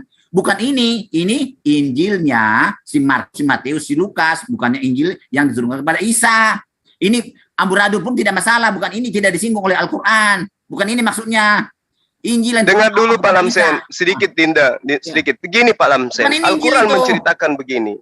Alladzina atainahumul kitaba ya'rifuna kama ya'rifuna abna'ahum wa inna fariqam minhum la ya'tumuna al-haqqa wa hum ya'lamun. Ini diceritakan 1400 tahun silam, Pak. Orang-orang Yahudi dan Nasara yang telah diberi Alkitab, Taurat dan Injil mengenal baginda Rasulullah Muhammad SAW seperti mereka mengenal anak-anaknya sendiri. Namun kemudian sesungguhnya sebagian di antara mereka menyembunyikan kebenaran itu padahal mereka mengetahui. Jadi kalau kitab Anda menghilangkan semua tentang data-data datangnya Nabi Muhammad SAW, itu wajar Pak. 1400 tahun silam itu sudah diceritakan itu. Iya. Jadi kalau ada kitab yang kemudian menceritakan datangnya baginda secara gamblang, itulah Taurat dan Injil yang asli. Iya, sudah Juma. Jadi ternyata kamu tidak mengerti dan tidak paham maksud dan tujuan saya. Tadi saya sudah dikatakan Al-Quran bahwa Taurat dan Injil itu adalah benar. Milik Allah, di dalamnya cahaya dan petunjuk. Dan Allah itu maha pemelihara. Setelah terjadi seperti ini peristiwa ini, saya tidak bantah kamu. Ini bukan Injilnya si Isa, ini bukan. Ini Injil Markus, Matius, Lukas, Yohanes. Ini bukan. Jangan dipermasalahkan. Ini memang Injil dari tulisan-tulisan manusia biasa nih. Ternyata Injil Isa itu hilang, Tauratnya Musa itu hilang, tidak ada. Artinya Allah itu tidak memelihara. Dan Allah tidak tahu bahwa Injil sudah hilang. Diperintahkan lagi. Hendaklah orang mengikuti Injil itu, mengikuti ajaran melalui Injil. Hendaklah kamu ahli kitab, tegakkan ajaran Taurat dan Injil. Taurat dan Injil tidak ada. Allah tidak tahu sudah hilang itu Taurat dan Injil. Makanya ternyata tinggallah ini sekarang tulisan-tulisan manusia ini yang bukan Injil palsu ini. Injil palsu ini. Al-Quran mengatakan menyembunyikan. Mereka menyembunyikan, mereka tahu. Iya. Mereka menyembunyikan, makanya Allah memperingatkan kepada mereka agar menegakkan kebenaran itu berdasar terhadap wahyu yang datang kepada mereka. Disembunyikan kemana? Disembunyikan di mana? Juma masa tidak ketemu? Izin Bang Juma, gampang banget tanggapin 421 ini gampang banget. Jadi gini ya, kalau Bapak bilang itu Injil Markus, Injilnya si Markus, Injilnya si Matius dan lain-lain, Injilnya Isa nggak ada. Oke gini deh Pak, saya mau tanya satu aja Pak. Injilnya Yesus kemana Pak? Tidak ada, makanya saya kan mengikuti Al-Quranmu. Injilnya Yesus. Lihat. Ini Pak, ini ada dalam kitab Bapak loh. Yesus pun berkeliling di seluruh Galilea mengajar dalam rumah-rumah ibadat dan memberitakan Injil Kerajaan Allah serta melenyapkan segala penyakit dan kelemahan di antara bangsa itu. Dalam Matius pasal keempat ayat 23. Nah, sekarang saya mau tanya, ini yang dinamakan Injil Kerajaan Allah yang punya Yesus ini yang mana? Gitu loh. Karena kenapa? Injil Matius tidak ditulis sejaman dengan Yesus. Injil Markus juga tidak ditulis sejaman dengan Yesus. Injil Lukas juga tidak ditulis sejaman dengan Yesus. Injil Yohanes apalagi, gitu loh. Nah, jadi di mana Injil yang Yesus beritakan selama hidupnya? Karena kenapa? Selama hidupnya Yesus belum ada 4 Injil, Matius, Markus, Lukas, dan Yohanes. Jadi mana Injil yang ini? Silahkan dijawab Pak Lamsen. Pak Lamsen saya bantu sedikit Pak Lamsen boleh ya? Segini aneh ini. Sudah tahu Injil itu kabar sukacita bukan berupa kitab. Pak Lamsen, saya izin menjawab ya. Kata siapa? Itu kata kalian yang menganut tulisan-tulisan orang yang tidak dikenal. Ini orang nggak beres ini. Yesus memberitakan Injil bukan memberitakan sebuah kitab baru. Ini jelas orang aneh ini Rizky ini. Anda yang aneh gitu loh. Anda yang aneh. Gini kalau orang nggak pernah belajar teologi Bang, saya cukup maklum Bang. Ya, Anda yang aneh ini memakai nama Abu Bakar. Jadi saya tanya sama Anda ya. Ketika Yesus menerima firman, apa yang Yesus terima di situ? Wahyu atau bukan? Jelas wahyu. Tadi Bapak Presiden bertanya kepada Bapak Lamsen. Pak Lamsen, mana kitab Injil Yesus? Jelas-jelas Yesus itu memberitakan Injil, bukan kitab gitu. Bukan sebuah kitab Injil, tetapi Injil kabar sukacita. Jadi yang menerjemahkan Injil kabar sukacita siapa? Itu memang Injil dalam bahasa aslinya. Artinya Evangelion atau kabar sukacita. Sudah melenceng ini semua nih. Lari ke sini. Berarti jadi Allah tidak memelihara kitabnya, itu aja. Yesus membawa kitab Injil itu berarti paham Bapak itu terlalu rendah bagi saya. tidak punya Ya. pemahaman yang bagus. Ya sekarang Kalau gini kita- ya Pak Abu Bakar ya. Saya punya analogi orang gila. Ini terkenal sekali analogi saya ini ya. Ketika di seberang jalan rumah saya ada orang gila, rambutnya gimbal, ingusnya kemana-mana, congek kemana-mana, daki sekujur tubuh dan telanjang ya. Lalu melihat saya dan berkata, Reski gila, apakah perlu saya marah dan kesinggung lalu menanggapi dia? Kan nggak perlu ya. Nah, itu analogi saya. Kalau Anda Ini cerdas, Anda vitamin paham yang maksud saya. perlu, Dinda, ini vitamin Ya, yang perlu siap, saya kasih kepada Silakan, saudara Abang. Abu Bakar ini. Di Silakan, dalam Abang. Kisah Para Rasul 8 nomor 35, Filipus di situ menceritakan dan memberitakan Injil Yesus. Yang mana Injil Yesus itu? Injil Yesus itu perkataan Yesus. Kalian ingat itu? Nah, Injil Yesus. Injil Yesus itu adalah perkataan Yesus. Yesus menerima firman berdasarkan catatan Yohanes nomor 17, nomor 8. Sudah lari. Ya. Sekarang ketika saya tanya kepada Anda, mana firman-firman yang Yesus terima dari Allah itu mana? Itu menerima dari Bapa bukan berarti Bapa datang kepada Yesus. Karena Yesus dan Bapa sudah terkoneksi. Sekarang saya tanya kepada Anda, mana segala firman yang Yesus terima dari Tuhannya, mana? Inilah caranya untuk mengalihkan kan? Sudah selesai kan? Enggak biasa lagi kan diteruskan. Nah, tunggu sabar Pak Lamsen. Ini ada pemain ini baru sudah, yang tidak ada bukan ilmu kesini kok tiba-tiba fokusnya. nongol gitu. Enggak, Filipus memberitakan tentang Injil Yesus. Saya tanya kepada Anda, apakah Filipus mengabarkan tentang buku Lukas? Ya tidak lah, itu memberitakan. Nah, tidak, ya kan? Berarti Injil Yesus itu beda dengan kitab Anda. Pemahaman Gitu loh. Anda sudah jawab dengan jujur. Berarti Yesus mengajarkan Injil memang. jelas pemahaman bodoh. Bagaimana Yesus membawa kitab Injil sedangkan kitab Injil belum ditulis. Anda yang bodoh, karena Anda mengatakan Injil itu harus yang Anda punya. Sementara Filipus sendiri memberitakan tentang Injilnya Yesus. Sekarang Anda jawab kepada saya, apakah Filipus mengajarkan kitabnya Lukas? Bukan. Anda mengatakan tidak. Bukan.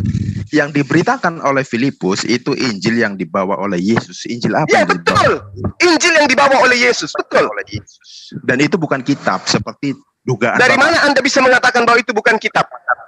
memberitakan kitab Injil Yesus? Mana kitab Injil Yesus? Dari mana Anda bisa mengatakan bahwa itu bukan kitab?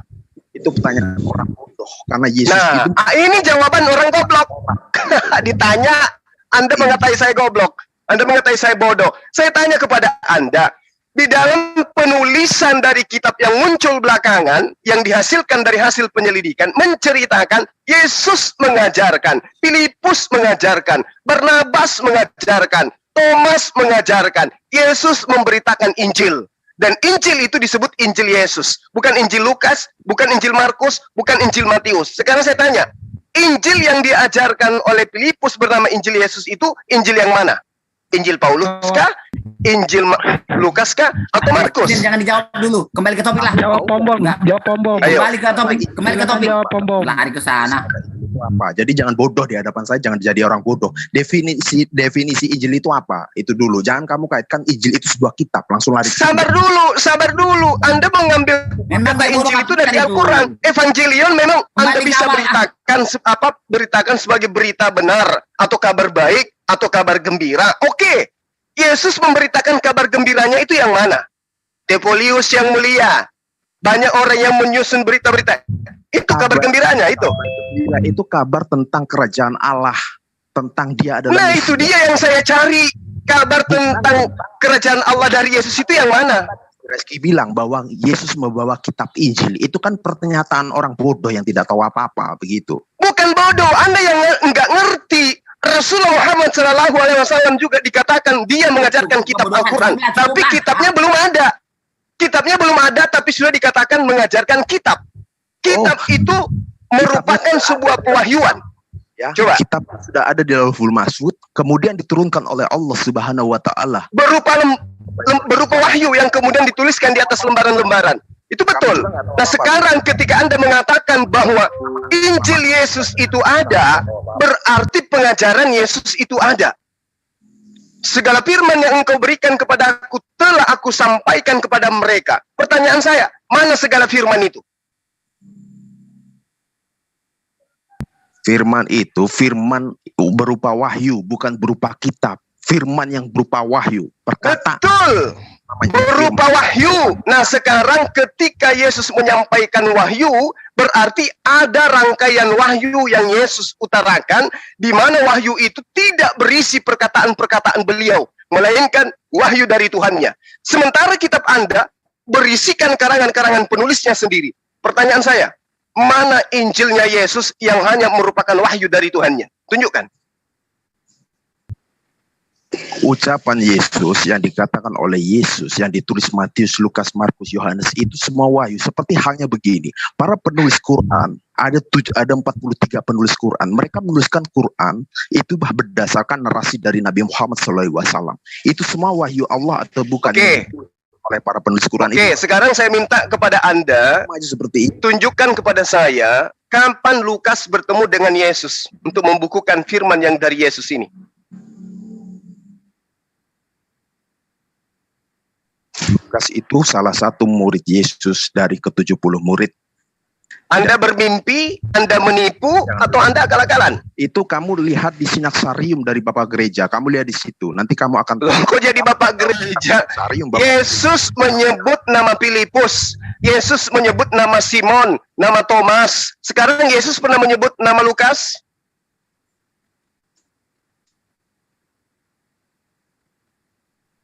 Tidak. Dua. Iya, saya yang menjawab, saya bantu jawab. Oke, silakan. Anda belajar dulu ya. Kawan belajar dulu. Ya. Silakan, Meme. Jadi berkaitan dengan Lukas itu memang benar, dia bukanlah sebagai saksi mata, tetapi Lukas menulis Injil itu dia melakukan investigasi kepada saksi-saksi mata. Saksi-saksi mata itu siapa saja? Sudah pasti Petrus, Yohanes, ataupun ibunya Yesus, ataupun yang lain-lain, karena itu terkonfirmasi di dalam Lukas 1. Jadi penulisan Lukas itu tidak ada yang salah, karena dia menginterogasi atau menginvestigasi kepada saksi mata. Jadi tidak ada yang salah dengan Lukas. Oke, baik. Oke, kita terima itu. Sekarang begini, kalau dia bukan nabi, lalu menuliskan sesuatu, apakah itu tidak syarat dengan kesalahan, kelemahan? Ini manusia biasa melakukan penyelidikan, apakah menurut Anda tidak ada kesalahan di dalamnya? Ya, jadi Lukas itu bukan nabi ya. Kami tidak mengimani Lukas sebagai nabi. Betul, oleh karena itulah kemudian dia bukan nabi. Nah, kalau kita ingin melihat secara detail, secara jujur, yang bersama dengan Yesus itu adalah Filipus. Anda boleh baca di dalam karya Lukas yang melakukan penyelidikan menurut Anda. Lukas melakukan penyelidikan, di dalam penyelidikan Lukas, beliau menemukan Filipus bersama dengan Yesus mengajarkan Injilnya Yesus. Nah, yang pantas kemudian dijadikan sebagai dalil agama, ini karya Filipus atau karya Lukas? Ya, baik. Kalau berkaitan dengan Filipus atau rasul-rasul yang lain itu atas perintah Yesus ya. Jadi begini, apa yang diberitakan, bentar, ini siapa ini? Ini bentar dulu, Meme. Ini orang-orang Islam ini enggak. Silakan, Bang. Apa ini tentang pemberitaan Injil Yesus ini? Ini mereka nggak tahu apa-apa. Jadi pemberitaan Yesus bersama ke-12 para rasul atau ke-12 Hawariyun itu di zaman Yesus. Itu Yesus berjalan berkeliling ke Galilea memberitakan Injil, dan dia mempunyai murid 12 rasul, mempunyai murid 70 rasul, dan mempunyai ribuan rasul lainnya, dan mereka selalu bersama-sama dengan Yesus, tidak selalu serta-merta. Ini Anda menghayal atau Anda menipu? Bukan menghayal, bukan menipu, karena kamu nggak tahu. Teman-teman Kristen ini sudah dikerjain Juma ini. Mau dikerjain. Kan dari tadi saya tanya kepada Anda, Lukas ini pernah disebut namanya enggak dengan Yesus? Anda diam. Kemudian Anda muncul mengatakan Lukas bagian daripada 70 murid. Datanya di mana? Tidak pernah disebut Yesus bukan berarti dia tidak pernah. Nah, berarti kalau tidak pernah disebut, Anda jangan mengada-adakan. Karena Yesus mengatakan, aku tidak berbicara dari diriku sendiri. Kok Anda seenaknya ngomong? Yesus aja yang adanya adalah konon Tuhan, nggak bicara dengan seenaknya loh. Anda seenaknya ngomong. Mau nipu? Emang Yesus harus menyebut ke 70 murid? Harus, ya. Karena ini adalah pewahyuan. Mereka harus saling kenal. Apakah Muhammad pernah menyebut ke 43 penulis? Oh, baginda Rasulullah Muhammad SAW tentang proses penulisan, penamaan, penyebutan itu disebut hadits. Bagaimana beliau menyebut Abu Bakar, menyebut Utsman, menyebut Ali bin Abu Thalib dan seterusnya. Tulisannya kemudian disebut hadits, dan mereka adalah orang-orang yang sesama dengannya, duduk, baring, jalan bersama siang dan malam. Nah sekarang Lukas gimana dengan Yesus? Pernah bertemu? Coba tampilkan hadisnya ya, menyebutkan Muhammad menyebut ke 43 penulis Quran. Coba tampilkan hadisnya. Sekarang saya tanya kepada Anda dulu. Lukas pernah menyebut, Yesus pernah menyebut namanya? Kamu bilang Yesus pernah menyebut nama Lukas? Penulis Quran. Coba tampilkan datanya, dalilnya di mana Muhammad menyebutkan ke 43 penulis Quran. Di mana? Coba tampilkan. Screenshot. Kok 43? Di mana dalilnya dikatakan 43 penulis Quran? Emang berapa penulis Quran, berapa orang? Ya sahabat-sahabatnya bahkan menghafal Quran itu semuanya. 43 orang. Karena nggak usah 43 orang. Saya minta satu orang. Apakah Yesus pernah menyebut Lukas? Nanti dulu. Kamu tunjukkan dalilnya. Jawab dulu. Muhammad. Coba. Jawab dulu dong. Inilah cara Juma untuk mengalihkan. Sudah enggak, Anda yang mengalihkan. Ketika saya tanya tentang Lukas, Anda yang mengalihkan. Kamu itu tidak tahu apa-apa, sudah dialihkan ke sini. Gimana sih? Jangan dulu dialihkan.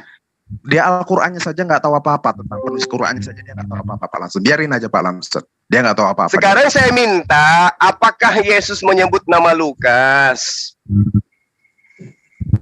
Itu dulu. Itu kalau dulu satu. Tidak pernah menyebut ke 70 nama murid. Tidak perlu menyebut Lukas. Jangan 70. Saya cuma minta nama Lukas aja disebut, pernah nggak? 70 murid. Saya keluar dulu ya, saya nggak mau lagi kalau begini caranya. Tidak kondusif. Saya minta satu nama aja. Saya tidak minta nama 70. Karena kitab Anda tidak 70. Sekarang saya minta satu nama Lukas. Pernah nggak disebut oleh Yesus? Kan gitu. Yesus tidak menyebutkan salah satu nama dari 70 murid. Nah, kalau tidak pernah, lalu dari mana Anda memahami bahwa tulisannya itu adalah firman Tuhan? Karena Lukas itu dalam catatan Bapak Gereja adalah teman sekerja. Ya kan Bapak Gereja yang mengatakan, bukan Yesus. Sejarah, itu sejarah gitu. Jadi nggak bisa sejarah ini dibolak-balik, itu nggak bisa. Kamu nggak bisa membolak-balik sebuah sejarah dengan mengutip. Nah, sejarah apa pula yang Anda tunaikan sini, yang Anda sampaikan? Bukan. Sementara Yesus sendiri tidak pernah menyebut nama Lukas. Siapa Lukas gitu itu nanti kamu akan tahu gitu. Jadi jangan membolak-balik. Kok saya yang tahu? Anda yang harusnya tahu, jangan saya. Anda yang harus tahu itu. Bukan saya. Coba di sini siapa yang tahu? Siapa yang tahu tentang hadis 43 orang yang penulis Quran atau 78 orang misalnya penulis Al-Quran? Silakan tampilkan datanya. Saya ingin tahu apa yang dikatakan. Rasulullah Muhammad SAW itu memerintahkan kemudian Said menuliskan ayat Al-Quran. Nah sekarang saya minta kepada Anda, mana perintah Yesus kepada Lukas untuk menuliskan daripada kitab Lukas? Ada nggak? Saya bilang dulu, Said itu ketua tim penulisan Quran, bukan penulis utama. Ingat itu ya, kamu harus tahu itu. Sekarang coba siapa saja nama penulis Quran. Saya satu saja, surah Maryam, siapa penulisnya? Saya ingin tahu. Saya tuh minta kepada Anda, tunjukkan aja dulu tulisan Lukas itu ada perintah dari Yesus. Ada enggak? Ada enggak? Tidak ada. Kamu minta sesuatu yang tidak ada di dalam Alkitab. Oh, udah. Kalau tidak ada, itu sama aja saya minta siapa penulis Quran di dalam Al-Quran. Gini bro, saya mau tanya gini ya. Coba dari yang 70 murid tadi gitu kan, itu gurunya siapa, sanadnya coba cari di Asian Christian Commentary itu dari volume 1 sampai volume 7 di volume yang berapa? Coba saya mau tanya. Saya kebetulan saya baca juga Asian Commentary on the Scripture. Ya, itu dari mana? Coba tadi kan bro kan ngomong ya, Bapak Gereja A, B, C, D dari Bapak Gereja itu tercatat di Asian Commentary volume berapa? Sinasarium. Iya, harusnya kalau di Nasarium ada, itu di Asian Commentary on the Scripture-nya pun ada harusnya. Itu di volume berapa ya? Boleh ditunjukin literasinya? Maksudnya biar 70 orang ini jelas gitu loh, muridnya siapa, menerima pengajaran Yesus dari siapa, kepada siapa, dari siapa gitu loh. Gitu loh. Coba kamu screen dulu yang kamu Nah ini yang dipersoalkan aja belum mampu kamu jawab, kamu lempar pertanyaan. Makanya terkadang saya malas gitu, menjijikannya dialog dengan saudara-saudara Kristen itu kayak gitu. Ketika diberikan persoalan ya, menjawab dengan pertanyaan, itu bodoh namanya. Kalau menurut saya gitu. Dan secara akademis juga bodoh yang seperti itu. Ketika kita menjawab persoalan dengan pertanyaan balik, itu bodoh namanya gitu loh. Jadi biar orang tahu yang kamu baca itu apa, itu sinaksarium atau bukan gitu. Jadi tampilkan yang kamu tahu tadi. Ini di outline-nya keberapa, kamu tampilkan ke screen. Oh, oke. Saya izin share screen ya. Saya izin share screen boleh ya. Host, saya minta izin share screen. Lanjut, More. Ya, makanya saya mau tanya sama kamu nih. Kamu kan ahli nih, pakar ya gitu kan. Sampai bilang orang semua bodoh gitu kan. Nah, coba di Asian komentari yang mana? Yang ini kah? Ini saya kasih PDF-nya aja deh. Karena kebetulan saya lagi nggak pegang hard copy-nya. Yang mana? Yang ini? Yang volume 8 atau volume berapa? Sebentar. Iya, yang mana? Yang ini bukan? Harusnya kalau kamu bilang ada di Nazarim, di sini juga ada harusnya. Ada catatan Bapak gereja paling lengkap ini. Asian Christian Commentary on the Scripture. Coba. Sabar mau nyari di Google. Ya nggak apa-apa, cari dulu aja, googling dulu. Nggak apa-apa. Saya kasih waktu 39 miliar tahun. Mana sinaksariumnya? Lah, kamu bilang ada di Nazarim. Kamu yang tunjukin lah. Sekarang gini loh, saya jelaskan kepada kamu ya logical filsafatnya. Saya kasih kuliah kamu. Ketika kamu mengklaim sebuah hal, maka burden proof, beban pertanggungjawaban ada di pundak kamu, bukan di pundak saya. Gitu loh. Kamu yang mengklaim, harusnya kamu yang membuktikan, kamu yang bawa referensinya. Kok saya? Logika kamu di mana? Itu tandanya orang pernah sekolah dan nggak pernah sekolah. Silakan Bang Juma, terima kasih. Malas saya ngobrol sama awam. Yang kamu tampilkan datanya sinaksarium dari Hippolytus itu mana? Coba, saya ingin tahu. Lah, kamu kan yang mengklaim itu, harusnya kamu yang bawa referensinya. Sekarang kalau saya tuduh ya, bapak kamu udah pernah tidur sama perempuan lain gitu. Masa saya suruh kamu juga yang membuktikan bahwa buktinya bapak kamu pernah tidur dengan perempuan lain? Kan ngaco gitu loh. Saya bawa sinaksarium, kamu bawa data Doraemon. Enggak. Lah, Masya Allah, data Doraemon, kamu lancang banget Asian Commentary on the Scripture dibilang data Doraemon.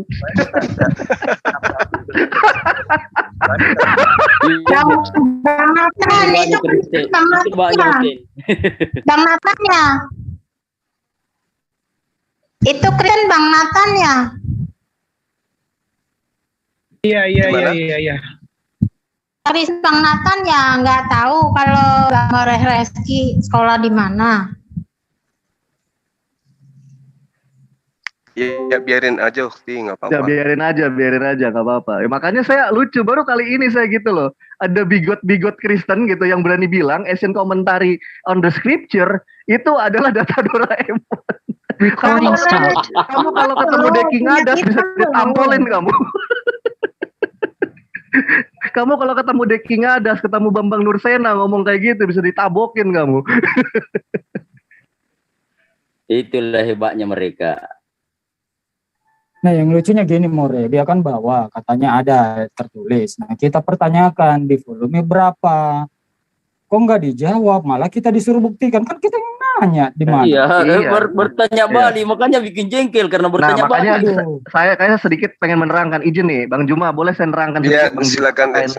Terkait logikal ya. Jadi gini loh, kenapa saya itu paling malas gitu loh debat dengan kawan-kawan yang Kristen, karena logikalnya lucu gitu loh. Karena gini, ketika dia yang mengklaim, dia yang menjustifikasi, dia bilang, oh ada di sini. Tapi kita yang Muslim malah yang suruh membuktikan, kan lucu jadinya gitu loh. Karena kenapa? Kita perlu tahu nih. Saya kasih kuliah logical fallacy di sini yang paling dasar gitu loh. Dalam logical filsafat ya. Ketika kita beranggapan bahwa kita mengklaim, lalu orang yang kita klaim itu harus membuktikan gitu kan apa yang kita statementkan, atau orang yang kita statementkan itu harus bertanggung jawab atas statement kita, itu sebuah logical fallacy atau sesat pikir saya katakan gitu loh. Lalu yang harusnya yang benar gimana? Yang standar sehat akal nalar manusia dalam mempertanggungjawabkan statement. Ini saya jelaskan. Saya bicara di sini standar manusia bukan standar hewan ya gitu loh. Standar logikal manusia yaitu apa? Ketika dia mengklaim ada di situ, maka dia sendirilah yang menunjukkan barang buktinya. Karena kenapa? Setiap orang yang berstatement atau menjustifikasi sebuah hal, maka burden proof atau beban pertanggungjawaban ada di pundak dia. Kan lucu ketika ada bilang ada di sini suruh saya yang membuktikan. Ngawur ini orang. Ya makanya gini, saya makanya malas ngomong sama awam. Mungkin seperti itu Bang Juma yang bisa saya sampaikan. Monggo Bang Juma. Terima kasih. Baik. Terima kasih ya. Jadi apa yang kemudian kita pertanyakan tadi itu kembali ditanyakan kepada kita, wujud daripada ketidakberdayaan kemudian untuk membuktikan. Sementara kalau kita berbicara mengenai penulisan Al-Quran, sebelum penulisan itu diawali dengan penghafalan.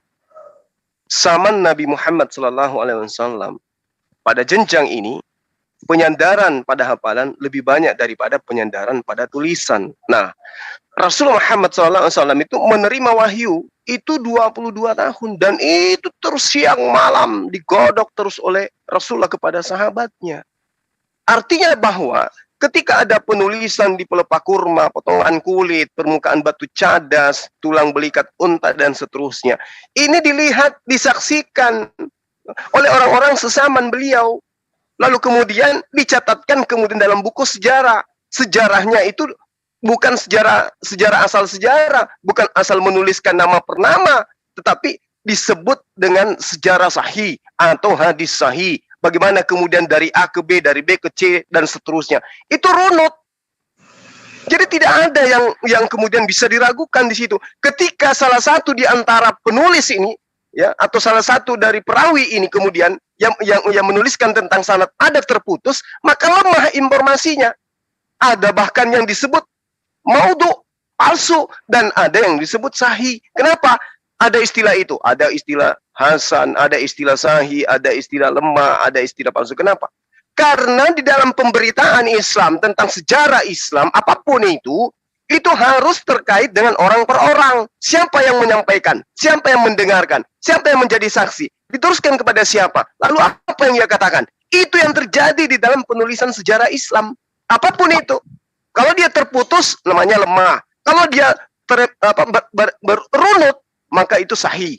Nah, kalau di dalam kitabnya mereka, kita minta, siapa Lukas? Kapan bertemu dengan Yesus? Sudah terputus di situ. Dalam posisi hadits, dia duduk sebagai hadis palsu. Kenapa? Antara sumber dengan penulis tidak nyambung, tidak ketemu. Namanya palsu. Hadis itu tidak begitu, Al-Quran itu tidak begitu. Nah, ini yang perlu dipahami oleh sahabat-sahabat. Yesus 3 tahun. Terus kemudian yang dituliskan setebal apa gitu tebalnya tulisan mereka. Itu dari mana informasi itu? Yesus cuma 3 tahun mengajar.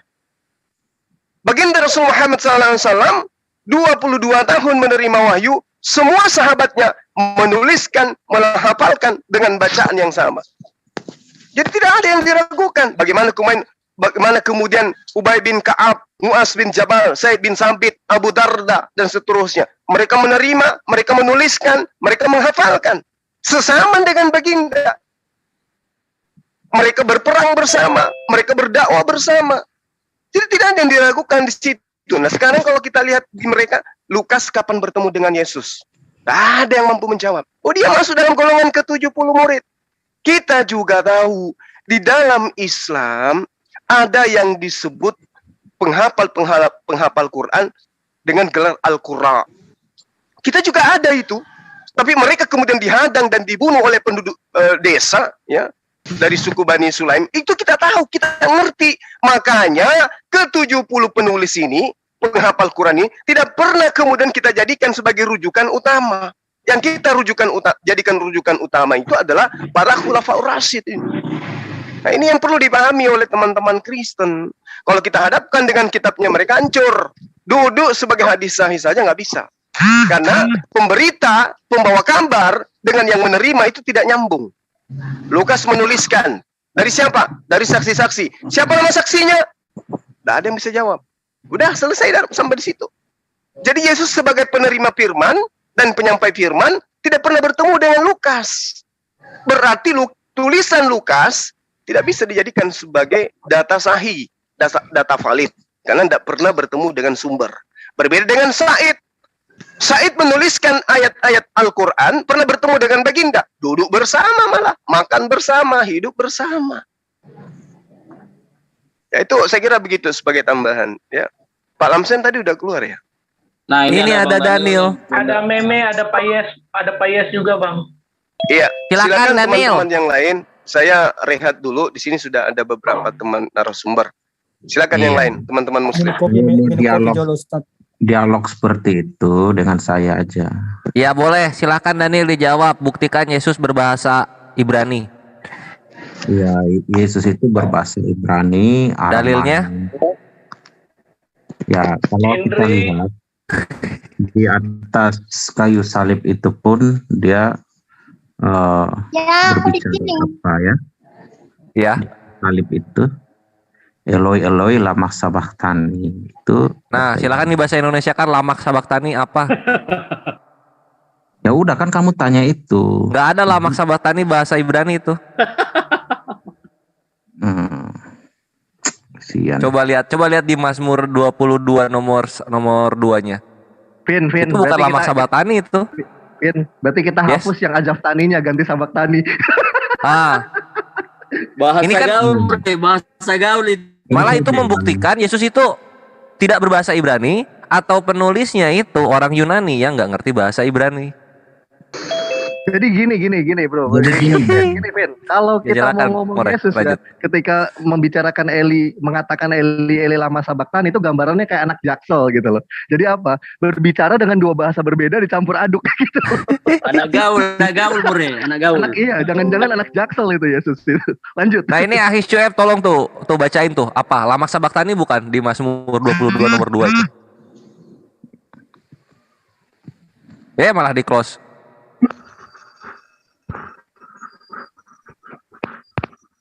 Cek kedengeran nggak? Oh, Akhi Moto ya, tafadhol. Ini Bang Moto ini. Soalnya lagi di luar. Ya, lanjut Bang Moto. Disebut Bang Moto. Eli lama azaftani. Saya kasih tahu ya. Misuati devrei si'agati. Di sini bukannya sabachthani tapi azaftani. Aduh, tuh kan. Iya. Bilangin Yesus itu orang Yunani. Jadi itu bahasa apa, bro? Ini bahasa Arab ini. Iya. Ibrani lah, my brethren. Aramaik itu bahasa apa? Dia dari bahasa apa? Makanya yang gua tanya bisa bahasa Ibrani atau enggak Yesusnya.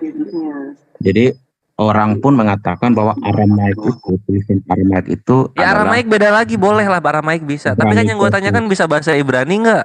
Gini, jadi Aramaik itu pun dikatakan tulisan Ibrani kotak, bro. Jadi kalau di mana itu Aramaik disebut tulisan Ibrani kota? Ini istilah mana lagi ini? Ada tulisan, ya ada. Kekristenan itu jago ya bikin istilah-istilah. Ada tulisan Aramaik, ya. Pakai literasi bro, biar enak kita ngomongnya bro. Tulisan boleh tulisan, tapi yang gua baca dan gua minta itu bahasa. Ya inilah kalau kamu nggak paham jadi sulit juga. Coba dong bikin paham gua gimana tulisan itu bisa disebut bahasa, terus bahasa kota itu gimana maksudnya, silakan. Maksudnya huruf-huruf konsonan Ibraninya itu kan itu di konsonan huruf Aramaik itu ya itu disebut ya Ibrani kotak gitu bentuknya. Coba gimana itu kok bisa disebut Ibrani kotak itu istilah dari mana itu? Lu dapat istilah dari klinik Tongfang cabang mana ini? Jadi gini bro, jadi bedanya kan memang di fonetik ya. Ketika contoh ya. Kalau kita bilang sama seperti abakadabra ya itu kan dari bahasa Aramaik juga. Artinya apa abakadabra? Aba itu kan yang tadi itu kan yang sama dengan api. Jadi abakadabra sekarang bahasa Ibrani tiba-tiba? Enggak, itu kan dari bahasa, itu kan dari dasar. Ya itu kan dari dasar bahasa Ibrani lalu istilahnya karena tidak ada dicaplok. Abakadabra berarti bahasa Ibrani ya? Bahasa Ibrani ya abakadabra sekarang ya? Bukan. Wingardium Leviosa bahasa Ibrani juga mungkin. Gini bro, sama kayak kata nikah dia di dalam bahasa Arab. Kayaknya ini Itu pun kan sebenarnya kan bahasa itu sama juga dengan bahasa Ibrani. Kalau bahasa Ibrani kan halak. Ya semua kalau disama-samain sama-sama aja. Bahasa Melayu juga bisa jadi bahasa Ibrani kalau gini caranya. Tapi Kevin, Yes. ini di Aramaiknya itu bukannya Eli juga sih? Di sini di dalam pesitanya disebut di sini il lemono sebaktonnya, lemah sebaktonnya. Jadi nggak ada kata Eli, makanya tadi saya bilang gitu kan. Saya bilang Yesus itu kayak anak Jaksel gitu loh, pakai dua bahasa yang berbeda dalam satu pembicaraan yang sama gitu loh. Karena Eli-Elinya kan itu adalah koresponden yang awam diam dulu bro, yang nggak ngerti bahasa diam dulu, yang ngerti bahasa. Jadi gini, kata Eli, frasa Eli itu tidak pernah muncul di dalam bahasa Aramaik ya. Yang ada il atau Eloi. Yang nggak sekolah diam dulu. Kalau lu belajar bahasa, Eli itu adalah bahasa Ibrani gitu loh. Eli adalah bahasa Ibrani dan lama sabaktani tidak pernah muncul dalam bahasa Eli ini kan adalah abjad ini kan yang modern kan ya. Sekarang gini aja deh, saya tantang Daniel ya. Saya kasih pulsa 500.000 tunai ya. Carikan sama saya kata Eli dalam teks Aramaik, silakan. Jadi begini, kan tulisan Aramaik ini kan ditransliterasikan. Gak ada di Aramaik Eli, gak ada di Aramaik Eli, adanya Il sama Eloi, gak ada. Loh, makanya gue bilang itu ketika nggak ada pengucapan di dalam bahasa asing dengan bahasa Indonesia, di Aramaik gak pernah ada kata Eli. Yang mengatakan kata Aramaik ada kata Eli dalam Aramaik itu hanya orang yang nggak ngerti bahasa asli, cuma taunya terjemahan gitu. Iya, seperti Yesus. Seperti Yesus. Betul. Makanya tadi saya bilang Yesus itu ketika di tiang salib ngikutin tren anak Jaksel zaman sekarang. Seperti contoh saya, yuk nanti kita dinner yuk gitu kan. Nah, itu kan menggabungkan dua bahasa dalam satu perkataan yang sama. Jadi tadi Mbak ini. Jadi saya jelaskan ketika Yesus lagi di tiang salib mengatakan Eli Eli lama sabaktani, itu dia mencampurkan bahasa Ibrani dengan bahasa Aramaik dalam satu kata-katanya. Jadi kayak anak Jaksel, men. Keren gak coba? Keren Tuhan ya Kristus itu. Ya memang, jadi karena More dia itu kan Aramik kota More tadi kata bilang. Karena begini, iya ada kitab Aramaik yang ditemukan. Jadi Pak, itu kan bilang kan More Aramik kota sama Aramik desa tuh More. Jadi begini, nggak usah dijelaskan dulu.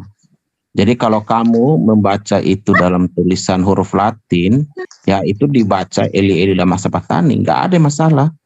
Tapi kalau kamu membaca itu ya orang Ibrani zaman dulu, dia kalau baca itu dalam tulisan Aramaik dengan dibilang nggak ada, yang ada il dengan Eloi, nggak ada Eli, nggak ada Eli, adanya il dengan Eloi.